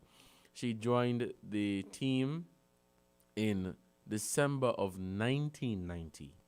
So she began working for the resort a few months or a few weeks, because they opened the 14th day of February 1991. So she began working for the resort a few weeks before the actual open day. Then I was able to speak with Mr. Mackie France, the director of guest experiences. He too began working for the resort 30 years ago, as well as Ellison Smithen. He began working as a safety and loss prevention officer, and today, 30 years later, he is still in that position. So it's always good to hear from them and for them to tell us their side of their story and to give their experience, rather, as to how it was or how it is, because they're still employees, how it is to be a member of the Four Seasons family. I too had the privilege of being a part of the Four Seasons family when I joined the team in November of 2019. And I left mid last year, because of the pandemic. But during my short time there, it was a wonderful experience working as a young person, having no experience in the tourism industry or working in tourism, going to work as a concierge agent. It was a wonderful experience, and I was able to meet all of them. I was able to work closely with Miss O'Flaherty, and I was able to work very close with Mackie France, who was the director of guest experiences, and as well as with Mr. Ellison Smithen. So we're going to hear from Miss Crescentia O'Flaherty, just a short soundbite about her experience with the Four Seasons family. Turn up your radio a bit because it's a bit noisy, as there was some music in the background because it was a part of the celebration. They had some steel pan music and other activities happening there. This is Crescentia O'Flaherty, and she began working for the Four Seasons Resort Nevis 30 years ago. We work very hard. As a matter of fact, even before that, I worked with a company that built this hotel. And as the Premier said this morning, that during the construction, we were affected by Hurricane Hugo, which delayed the construction. But it was really should have completed by December of 1989, but because of that, we were delayed by a couple months. So, and then I joined the company in December of 1990. And then it has been an amazing journey from that time. There were, very tough times, especially during the hurricane. When we had to close and we opened. But through it all, the staff, we came back and we came back stronger than ever. And I'm quite happy to still be with them after 30 years. I'm not quite sure I'll be here for another 30 years. Not sure about that. Great, thank you.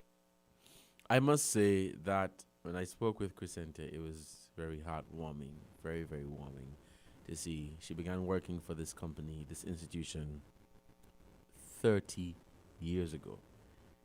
And today, 2021, February, she is still a part of the team.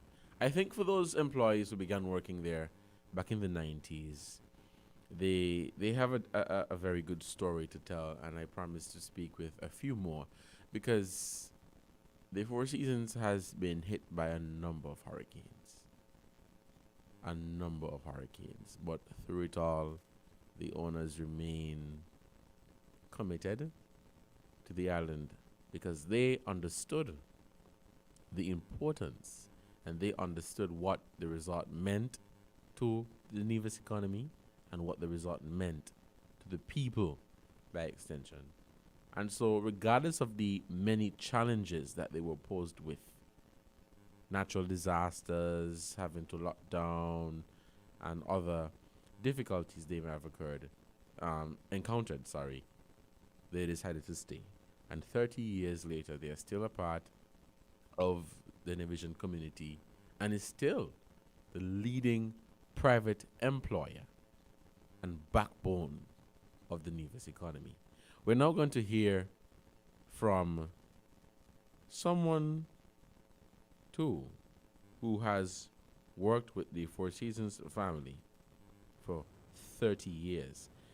When I was at the Four Seasons, the motto was one team, one dream. One team, one dream. And so even though you had the concierge department, you had security department, you had a room service, it was one team. And we were all aiming for one goal. We'll now hear from Mr. Sylvester Pemberton. Mr. Sylvester Pemberton is from Cotton Ground. And if you know Sylvester, you will know that he's a very enthusiastic and energetic person. He too has been with the Four Seasons family for near 30 years. He has not hit the 30 years mark, but he has been there for a very long time. And he was awarded Employee of the Year for Front of the House, Employee of the Year. And I was able to speak with him. So we'll now hear from Mr. Sylvester Pemberton. Well, during the COVID year, my most positive is like when guests come and when they're leaving, I will ask them how they enjoy the stay. They said they enjoy the stay excellent and they look forward in coming back. And how has the experience been working with the Four Seasons family? It's been great. I've been here for almost 30 years now. 30 years speak volume, and if it wasn't for Four Seasons, I don't know where will I be today, and all my accomplishment has been based on Four Seasons. As long as I'm alive, I'm going to stay here until my retirement, 62 years. I have no intention of going no place. Four Seasons my home, Four Seasons my bread, my breakfast, my lunch, and my dinner. I have no place to go. That was Sylvester Pemberton, and he was giving his experience about, being a part of the Four Seasons family. And as he so rightly said, I mean, there's so many other persons who would say the same thing if it was not for the opportunity they were given to be a part of that family, the Four Seasons family. They don't know where they would have been today.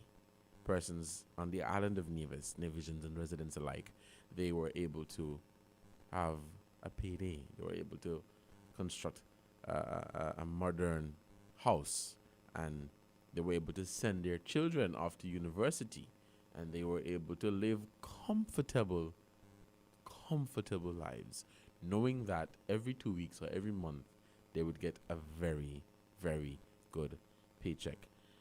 I also spoke with Ellison Smithen. Now, this story is very good as well and very heartwarming. Ellison began working for the resort 30 years ago in the security department. And he made mention of the fact that he had no experience whatsoever in working in the tourism industry. However, at that time, as Mr. Parry alluded to, training was done. And so Ellison, Mr. Smithen, is very happy that he was given that opportunity to join the Four Seasons team. And he did say that he never expected to be there 30 years later. And so today, he is still a part of the Four Seasons family. Have a listen. This is Mr. Ellison Smithen, a safety and loss prevention officer with the Four Seasons Resort Nevis. When I had heard about Four Seasons Resort Nevis, never been in the hotel industry before, so I decided I'm going to give it a try. So I gave it a try, and to me up to today, I still enjoy doing what I'm doing. My very first day on the job, it was a bit hectic in terms of that I started on the PM shift, where it was very dark. I didn't know the place, I didn't know the surrounding, so it was more or less darkness, dust, and things like that. As a matter of fact, I'll tell you this, we used to have a big flashlight that we travel with. We about 5 pounds, could be less, could be more. Wow. And it was tough at those times. It was dark, a lot of construction was going on at the time. We had only started with just a few security, and I was fortunate enough to be one. And up until today, I am still part and parcel of the security department, which I'm happy and proud to be in. I enjoy being part of the Four Seasons family, and I'm happy to be here. As a matter of fact, I'll tell you this, I never thought that I would have been here up to today, 30 years working. And Four Seasons as a whole would have changed a lot of us' life, including me, because as I said in my article that I did about a week ago, is that I don't know where I would have been today if it wasn't for Four Seasons. The culture, the people. As a matter of fact, as I talk about people, we are one happy family. One happy family. The Four Seasons family. How has it been for you now working with the Four Seasons family in this COVID-19 environment? I'll tell you this, it goes back as far as when we had our first hurricane, when we have to learn to adjust and adapt to things. During that time, there was no COVID, so we wouldn't be wearing no mask. But now, based on the COVID, all we have to do is to keep the faith and pray to the Lord above to bring us through this one. He would have brought us through all of the hurricane. Now he's going to bring us through this one as well. Just keep the faith, keep on praying. That was Ellison Smith, and he joined the Four Seasons family 30 years ago. And so he gave his experience about how it feels to be a part of the family and the many, good times and bad times that they had. It was very heartwarming to speak with these employees, knowing that they have built their livelihood on the Four Seasons team and being a part of the Four Seasons team, and knowing that Four Seasons is what contributed to their personal and overall development. It was very, very heartwarming. And even now that the resort is encountering challenges because of the pandemic, where we're not seeing many persons coming to the island because of the travel restrictions, they are still in a jolly mood, and they are still celebrating their 30th year being on Nevis. And it is a remarkable achievement, because considering where the resort is, one would have thought that, well, it's time for us to go because of the many challenges we have had with natural disasters and the other implications. But to see that the resort is still there, it really, really speaks volume. And I think the people of Nevis, people who call Nevis home, are very, very appreciative of the significant contribution the resort has made to the island of Nevis, and by extension the Federation of St Kitts and Nevis. Let us take a short break to hear from our sponsors, and when we return, we're going to open the phone lines to have your questions and comments. Also, we have our WhatsApp number. I just see a message come in, but I'll get to that message when we return. But the number again is 662-2204. 662-2204. Let us take this short break to hear from our sponsors, and we'll be right back.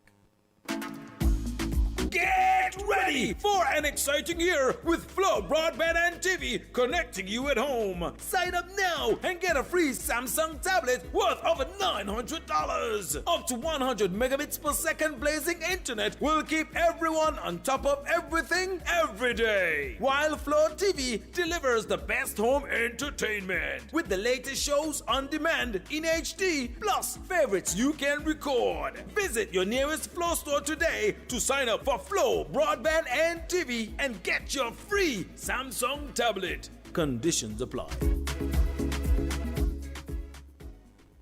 Horseroads Building and Nevis Centers are making lawn and garden easy. Come to Horseroads Building and Nevis Center now and get 25% off store-wide on our entire lawn and garden department. Yes! For the months of February and March, Horseroads Building Center and Nevis Center is making improving your lawn and garden easy with 25% off all garden supplies, garden equipment, garden accessories, including weed eaters, lawnmowers, and much more. Get 25% off all lawn and garden items happening now at Horseroads Building Center in St Kitts and Nevis. Horseroads Building and Nevis Centers, making home improvement easy.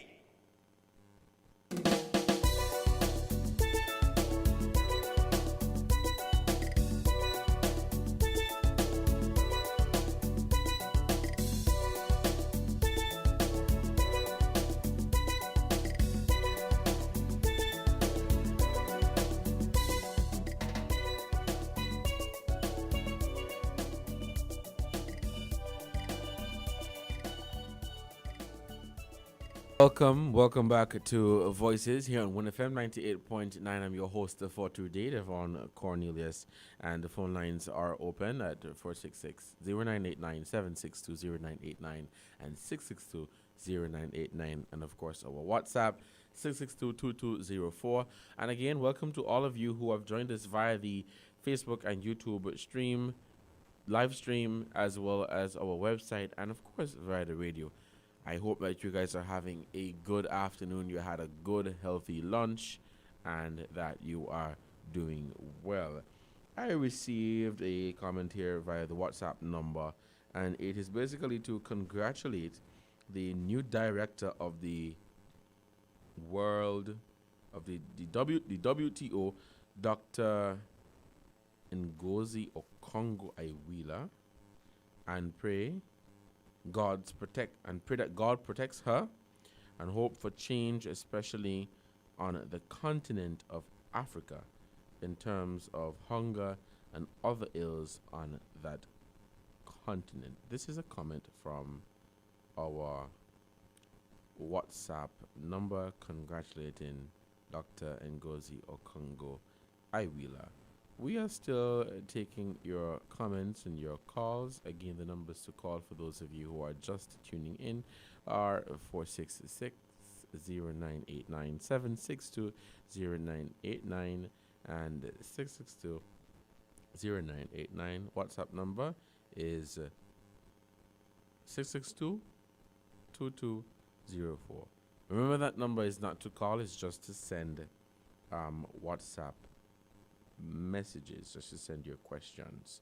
So that was a congratulatory message for the new director of the WTO, which is the World Trade Organization, and the person basically congratulated the new director. So we are looking at the Four Seasons.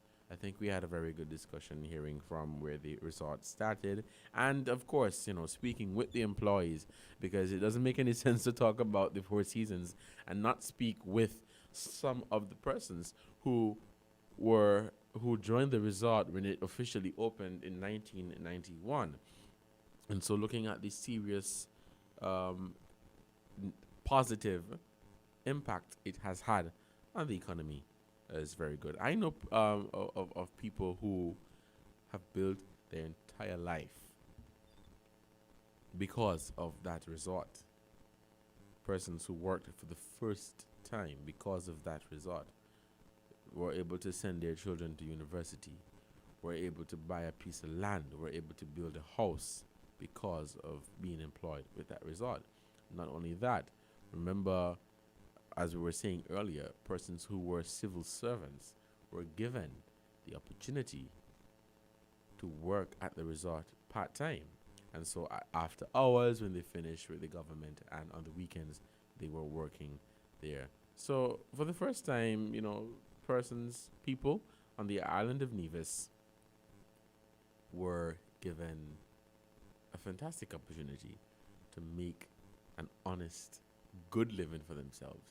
And they were able to provide for their families, and they were able to, make a change in their household. And again, I share the same sentiments of Mr. Parry. The Four Seasons helped to change the face of Nevis and impacted the people. And I think even now that the pandemic is here causing some serious havoc, I think the people are still very appreciative of the impact the hotel has had on the island. The hotel sits on 350 acres and it has an 18-hole golf course named after the famous American golf architect Robert Trent Jones Jr. And so the resort is luxury, and it's the Caribbean luxury, and many persons year after year after year they come back to the Four Seasons Resort Nevis, because not so much because of how it looks and how fancy one would say it is, but I think it is because of the warm Nevisian hospitality that they receive when they come to Nevis. Apart from staying at the Four Seasons, interacting with a Nevisian and visiting the different historical sites, I think that is what makes them come back every time. And I'm going to be a bit biased to Nevis. I am a Nevisian, and so Nevis is very near and dear to my heart. And I know that we have guests who come year after year because it's the Queen of the Caribbean. And so they look forward to coming every year, whether they stay at the Four Seasons or at a different resort. They love the island, and they love the warm and good and friendly hospitality that they continue to receive. But I want to hear from you. The phone lines are not busy, but I want to hear from you. So call us today and be a part of the discussion. I'm certain that there are some persons out there, or some people out there rather, who were one way or the other associated with the Four Seasons. Probably you probably stayed there, you did business with the resort, or a family member who worked there, or you worked there. So call us and share your experience about how it was to be a part of that. Now, Mr. Parry was saying there were some challenges that they posed when the resort was that were posed. When the resort was coming. There were this small hotel owners who were saying, this would bring about too much challenge for us, and they would not have been able to survive with the Four Seasons coming on track. But what that did, the bringing of that resort, what it did, it helped to upgrade the standard of service at the other resorts, and so they were forced to compete, and they too would get guests from the Four Seasons who would probably come and spend some time with the Four Seasons, and then they would go over to the other smaller resorts and inns and guest houses and all of that. And so in turn they benefited tremendously. And then of course there were restaurants that depended heavily. I think some of them are closed now because of the less traffic that is coming in, but they depended heavily on the business that was at the Four Seasons. And now that is no longer at what it used to be because of the pandemic and because the persons are not really traveling. And we understand that, and we are hoping that things will really change out even now with the rollout of the vaccine. And as we're talking about the tourism industry, if we are able to get everyone vaccinated, we would be able, or the tourism industry would be able to revive and come back, because persons are indeed suffering. There's so many persons right here in the Caribbean that make their bread and butter from working in the tourism industry. But as long as this COVID is here, it's going to be tremendously difficult for them to make an honest living and a safe living, because there are people who are going out there sacrificing their life every day, whether you are on the front line as a health worker or whether you're on the front line as a tourism worker. But we have another call. Good afternoon, caller. You are live on Voices. Yes, good afternoon. Good afternoon, Miss You see Henry. that everybody busy getting the money. They wouldn't course. That's a hot Yes, topic like right I said, I'm now. not a new vision, you know. Well, let me make it plain. I was born in St Kitts. My grandfather, my maternal grandfather, is one of the freemen from Rollins. They're from St Kitts, right?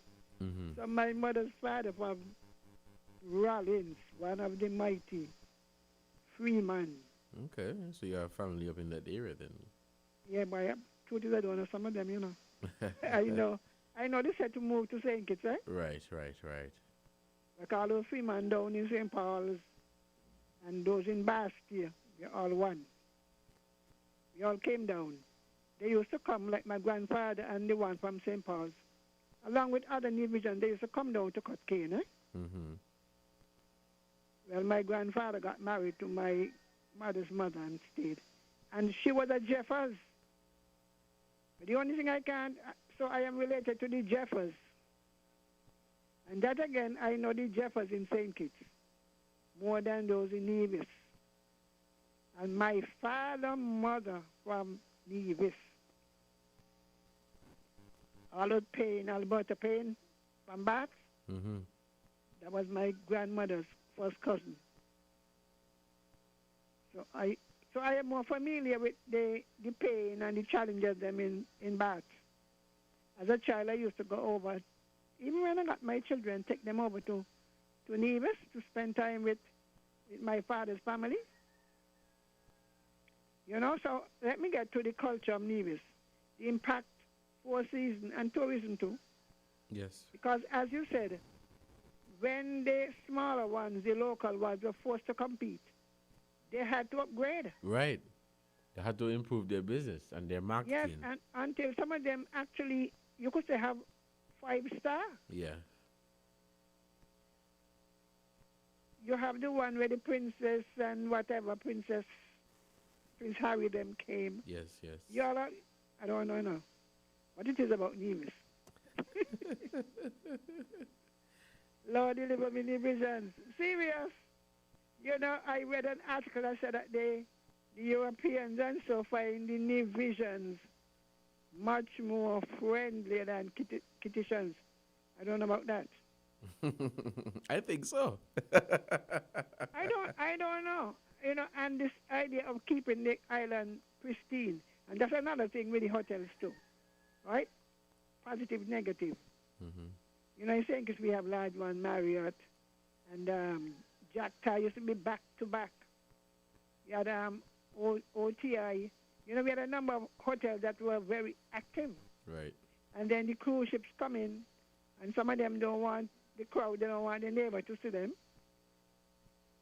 So that on one hand it developed, and on the other you could say it retarded the expansion of tourism in Nevis. Because they're trying so hard to keep the brand, where they don't want no cheap hotel in Nevis. Call them cheap, right? We ordinary, we Kittitians who come in and things. You know? Right. To me, so they have almost turned Nevis into an exclusive hotel industry. Yeah, and you know, some have said that it has helped to put Nevis on the map because there were so many persons, celebrities as well, who did not know that Nevis was a place. That's and true. so because one of them named the child Nevis. Yeah. Do you know that? Which one was that, sorry? A star named the child Nevis, you know. I don't remember which one, but she came to Nevis until she got pregnant in Nevis. And she named the child's Christian name is Nevis. Interesting to know. Yeah, man, you all I'll know have to do places. some research on I make you that. think it's not bad. well, as you have said, and what others have said as well, the Four Seasons, it not only benefited Nevis, but it benefited St. Kitts as well. Because when I was there as a concierge agent, I could recall on a daily basis, Ms. Henry, we did business with a number of entities over here on St. Kitts. So the Christian businesses benefited tremendously. Yes, and even the customs and everything, because remember they came through St. Kitts. Yes, yes. I recall when most of the guests still, do they still have the boat? They do. That's how the four-season boat, you know what I mean? That's how you would get to the get to the resort, hotel, to the water taxi and so. Right. And so it's right, not. So now you all have water taxis. You understand what I'm talking about? Right. Mercy. But anyway, I'm talking about the effect on the culture. Now, with so much employment opportunities, you have less fishermen, less livestock owners, less farmers. That has opened up the opportunities for the migrants, you know. Mm-hmm. Because why go best up your hand and then come St. Kitts to try to sell to banana and to things when you can get a steady pay?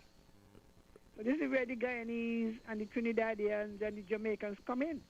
They have now filled the gap in the agriculture sector. So you have a few divisions still. When I used to go to Nevis, my relatives were over in Bath. Those the old people from Bath, you know, Papa Seaton, he was a fisherman, and Miss Seaton and Gertrude and Tamin, those are my father's people. She had over 100 sheep and things, you know. Just open in the morning and they go out and they come back. Right. Mm-hmm. How many young people in Nevis have flocks like that? When I drive to Nevis, I see all these big houses. I don't see one sheep in the yard. That's how they made a living. They were able to raise livestock and concentrate on fishing. You don't have so many fishermen now. On a Saturday, man, the number of fishing boats that used to line up down by the market in St. Kitts. People now had other opportunities to earn a living. So in a certain sense, it changed the culture of the people. So you cannot now differentiate a Kittitian from a Nevisian unless they speak. You know, Kittitians used to like to make jokes. Or they from Nevis, you know, the kind of jokes they make. You just can't tell a Nevisian from a Kittitian easily unless they speak the dialect. So it has done thing. One thing though, in terms of the social life, apart from the employment, you say you work over there. Do they sponsor schools? What do they sponsor? You say like in St. Kitts, there's a lot of the entities sponsor sporting events. What does the Four Seasons sponsor? They do a number of sponsorship. They would sponsor schools for sports. Last year during the pandemic, they provided meals, I think it was over 700 meals, to the frontline workers. And then what they did, they went into their gift shop and they took clothes, bags, school supplies, and they donated to the children of the employees. The workers, Which is good, basically. because sometimes, especially in the commercial sector, Lord, I mean, you know what I mean? Mm-hmm. Some of them, they do sponsor, but at the events, they collect back what they sponsor. Some of them don't want to hear, so you know. They get 25,000 and they sell 50,000 worth of products. You know, but so, because I always ask about it. Now, what I noticed in Nevis, when I come, I go to the bakery. There is more interaction between the local Nevisians and the... Let me choose the words carefully. So the Caucasians, residents, right? Because you can't differentiate between the black Guyanese and the black Nevisian. In St. Kitts, we have two worlds, you know. People are pretending not so. The blacks and the mix operate in one sphere and the other set in another sphere. I recall I went to the island to your bakery, the Nevis bakery, and the kind of products they're offering, and these foreign residents coming in just like, you know what I mean? You don't see much of that in St. Kitts. They tend to shop overseas or shop in a certain area where you don't have much interaction between the races. It ever occur to you? No, that's something new to me.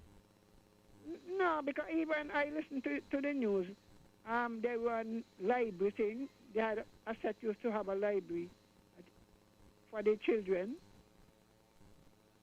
They were not Nevisians. They go to different schools and put on different things. They interact at the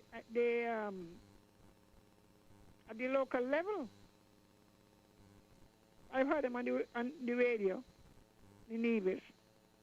Different schools and these what you call them really?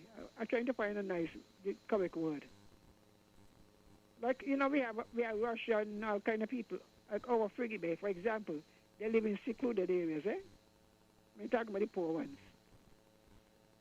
They live in Friggy Bay, they live over the Southeast Peninsula. But what level of interaction do we have between them and the local population? This is the point I'm trying to bring out. Right. Thank you. Nevis seems to be a closer cooperation. Because they run camps, they run libraries, they do different things in schools and so that I don't hear down here. Right. So you live in Nevis, you could tell me. But I don't think. You never been that observant. No, I wasn't really paying attention to that. Only know that you bring it up, but it is something I could definitely start to pay attention to. Yeah, because forward. if you But have that's very interesting. And the people at the hotel are not interacting with the local population, you have a problem, you know. Because we then become just workers. You see what I'm talking about? Right. Well, thank you. We have another call on the line. We seem to have lost that call. Caller, you can call us back. The numbers to call are 466-0989, 762-0989, and 662-0989. Again, the WhatsApp number is 662-2204, 662-2204. Very interesting point you brought up, Miss Henry, and that never really came to my attention. But it is something that I would definitely follow up with. But you do have a situation. You do have the guests who would come to the Four Seasons who would interact with the local population. Because when they come, you know, you have the nightlife. They would go to different bars on the beach, and they would interact. You have guests who come year after year after year, and they make a personal connection and a personal relationship with whether it be the business owner of a restaurant or employees or people within the communities, because at the hotel, guests are given the opportunity to go out into the different communities and try out the different culture. There was a guest who was taken one time to eat some bullfoot soup and some goat water and some pigfoot soup, and so they have been making a connection with the local population, and there are some people who have good relationships with the guests. It is now 11 minutes past the hour of 1 here in our studios. You are listening to Voices on WINN FM 98.9. I'm your host for today, Devon Cornelius. But if we have no calls at this time, we want to say a quick thank you to our sponsors. And when we come back, we will entertain some of your comments. Supermarket shoppers understand that convenience matters. At Hortsport's Value Mart IGA, we know that price matters most. Ample parking and the widest variety matter. At Hortsport's Value Mart IGA, we know that price matters most. Clean, spacious aisles and the highest level of customer service all matter. At Hortsport's Value Mart IGA, price matters most. We've renewed our commitment to guarantee the lowest prices in the Federation. Why? Because we understand that in this tough economic environment, price matters most. Shop smart. Shop Value Mart, where price matters most. Farms Estate Nevis and Wellington Road, St. Kitts. Price matters most. Found the sound. 98.9. WINN FM. Horseroads Building and Nevis Centers are making lawn and garden easy. Come to Horseroads Building and Nevis Center now and get 25% off store-wide on our entire lawn and garden department. Yes! For the months of February and March, Horseroads Building Center and Nevis Center is making improving your lawn and garden easy with 25% off all garden supplies, garden equipment, garden accessories, including weed eaters, lawnmowers, and much more. Get 25% off all lawn and garden items happening now at Horseroads Building Center in St Kitts and Nevis. Horseroads Building and Nevis Centers, making home improvement easy.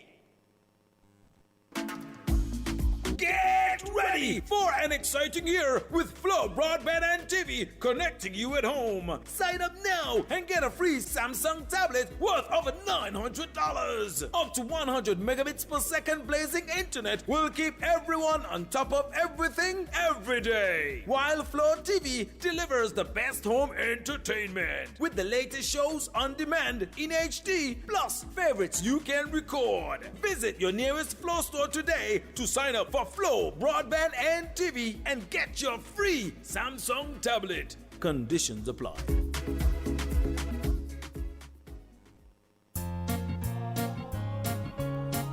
much blood, too much blood.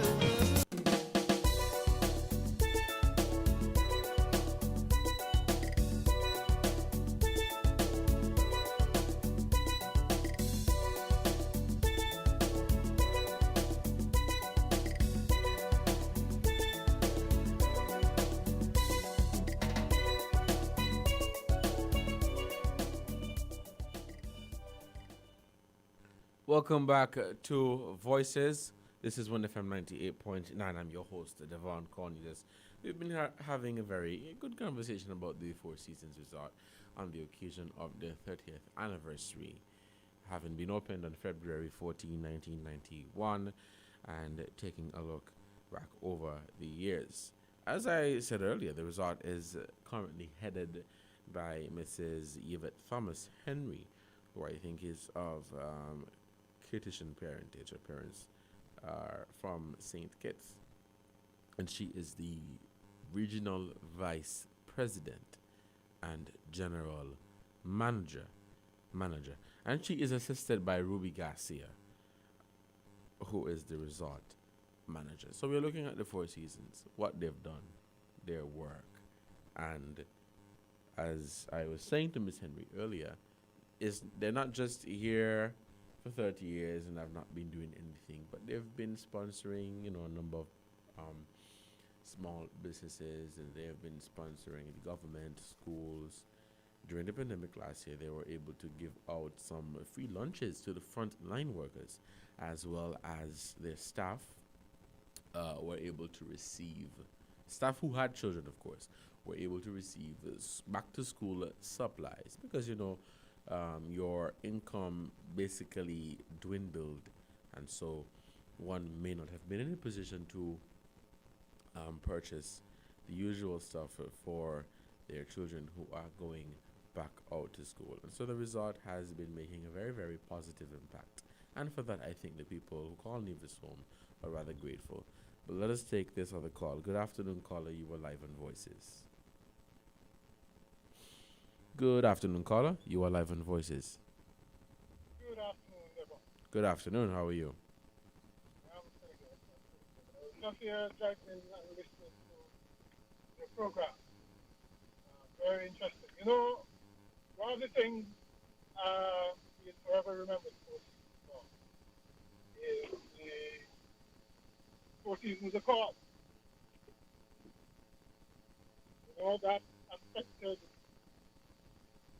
St Kitts and Nevis so much when it was made. The city that was not adhered to the letter. I think we would have been in a much different place now. Okay, but like I said, it's forever etched in the history of the city. It was very surprising actually to hear can we extol the virtues of foreign direct investment, because that's essentially what it was. Okay, and we all know what an impact it is, and thinking. Okay? And it's a pity that it's built on it and attract not just other hotels, but diversifying the economy a bit more when they had the chance to sort of use it as a buffer. Okay, so we see the results of that now. When affected by the pandemic, and I'm sure they really wish that they had a few call centers, some kind of industrial base, like light industry, like what we have all the time. Okay, but hopefully all these things will be addressed better than ever. Hopefully what has happened for seasons, yes, they'll probably bounce back. The days when we had the hurricane. But second time, I don't know if there's going to be third time lucky. But you can't just go on with just that one entity carrying the whole entity. Right. Yeah. Okay then. Thank you so much, caller, for your input. It's very interesting, and I must say I agree. I remember people have said that, you know, the Four Seasons is indeed the backbone of the Nevis economy. And if Four Seasons goes, Nevis goes, which is quite unfortunate. An island should not be solely dependent on one company or one institution. And we have seen where the Four Seasons close, where the government would have a significant decline in revenue, from taxes. And so the government of the day would have to find creative and meaningful ways to bring about a new entity or find something else that could not necessarily replace the Four Seasons, but back up the Four Seasons. And it does not necessarily have to be in the tourism sector, but to have your economy solely based on one institution, knowing fully well that this institution is still the leading private employer, is, in my opinion, not the best thing to do. However, you cannot dispute the fact, or you cannot ignore the fact that it has contributed well to the economy. Let us take this other call. Good afternoon, caller. You are live on Voices. Yes, it's me again. I want to respond to something Mr. McMahon said. Good afternoon, Mr. McMahon. Now, we spoke about diversification in Nevis and manufacturing. There is a difference in the culture and the psyche between Kittitians and Nevisians. We got to first acknowledge that. Kittitians are landless, majority poor people who are willing to keep body and soul together. Attempts were made by more than one government to establish factories in Nevis, and the people refused to work for those low wages, because the truth is, if as a Nevisian you can have a flock of animals, then you could sell one or two and earn more than having to work 40 hours a week for minimum wage. What would you choose? Interesting.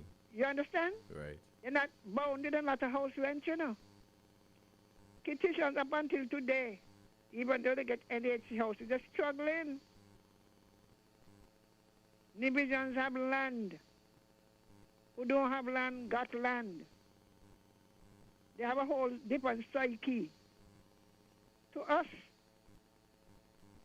Because I go to Nevis and some things that Nevisians do and so. Kittians would die. They don't have the sense of independence, you know? Maybe the younger Nevisians are developing the dependence thing. But coming out of the sugar industry, it kind of cripple our mind. Cripple our mind. Because imagine that you're working in a factory. 15 years. I heard one of them tell Dr. Douglas so. Same pay. Somebody coming in today, and with that pay you're getting, you can't buy a house. You can't even pay for an NHC house and eat comfortably. Nevis are not that way. They have tried, you know. They have tried to open factories in Nevis. They cannot recruit enough. The call center, I don't know what the pay was like. But the one in St Kitts collapsed. I heard a young lady over there talking about, oh, they could get the call center. If you have a call center, you're not being able to collect your wages. They make no sense. They have got to find other means, of course, of diversifying the Nevis economy. Mm-hmm. But some of the suggestions have not elevated our people. I mean, we got to face some things in St. Kitts, you know. Go up on the industrial side. You'll have thousands of people working in them. Are they able on their own to buy anything, build anything? Do they have savings? I tell you, when I look, because I know what I'm talking about. I recall one day I used to go down to the inland to Social Security, you know, as part of my job, to extract data. And one day we were there laughing because there was the pay for a gardener, you know, who was collecting $500 a week. And when you add up the month, they were getting more than people with degrees in St. Kitts. I'm not asking or telling you. People working on catamaran and so, earning more than people with graduates in St. Kitts. Now it is hard for somebody who are accustomed to a higher standard of living, because they do have a higher standard of living in Nevis, whether we want to swallow it or not. They have a different mindset. And so it makes it harder, and the financial service sector that you all had or have. That again, we're paying wages way beyond what senior civil servants were earning down here. Now they've got to find more ingenious ways to get high-income jobs. Because if they don't find high-income jobs, they shall have migration again. Because that's what Nevis had for years until 4 seasons came. So, Mr. Thing, this thing about putting a factory. Even in St. Kitts, if you want to bring in a factory, please to bring something that people could earn a decent living. Not survival. Imagine that the poverty rate in St. Kitts is nearly twice that in Nevis. In the same country. And you have more people in St. Kitts employed, if you want to call the number wise. What does that say? And we bring in the hotels in St. Kitts. And the governments collude with them. People arguing, well, when are our people going to reach up to the top? Now this name, Yvette Thomas, you must ask her she come from the village. Ask her she know me. And that name so very much like she from up the village. Yeah, she spent most of her life in St. Thomas, but she's been to St. Kitts a few times, and her parents are from St. Kitts. Yeah, anyway, you know, so we got to, when you're talking about diversification, we're not asking for more of the same. Right. People think is bring another hotel. No, you know what I mean? That's not the solution to the problem. And then the same minimum wage, for heaven's sake. You know? You know what pleased me? You remember when you all had that same hotel there? They gave the workers wages and so when they wasn't working. Yeah. I think that was Which one in St. Kitts?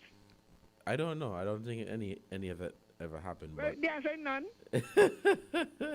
It wasn't a shut them down. and thank you so much. And I forgot to mention that. I think that was the highlight Yeah, of they the whole stimulus. thing. I was an paying employee people for there. 3 months and they ain't working. Yeah, I was an employee there at the time, Miss Henry. And our last guess was the 25th day of March. And I think it was 3 months to pay them for. my last paycheck was in July. That's what I'm telling you. You know, so they managed to pay us throughout the year, managed to keep us on the payroll, but not forever because monies were not coming in. Is this, but they did well. Over certain one beyond my scale, can't call the name. Workers balling, Mm-hmm. When you gonna bring things, when you gonna bring that after them, Mm-hmm. Start to bill since 20 something, waiting on the SIDF to bill, and the workers' wages cannot compare to what they're getting in Nevis. You can't believe you're in the same country. So, Mr. McMahon, please, if you're not going to bring upscale, we have enough low scale. You hear me? Thank you I'm so serious. much. Thank you All right, then. so much for your input, Miss Henry. We are now at the end time of our program. Let me just say thank you to all of you who called. Thank you, Miss Henry, and to you, Mr. McMahon. Thank you so much for your input. You are listening to another edition of Voices here on WINN FM 98.9.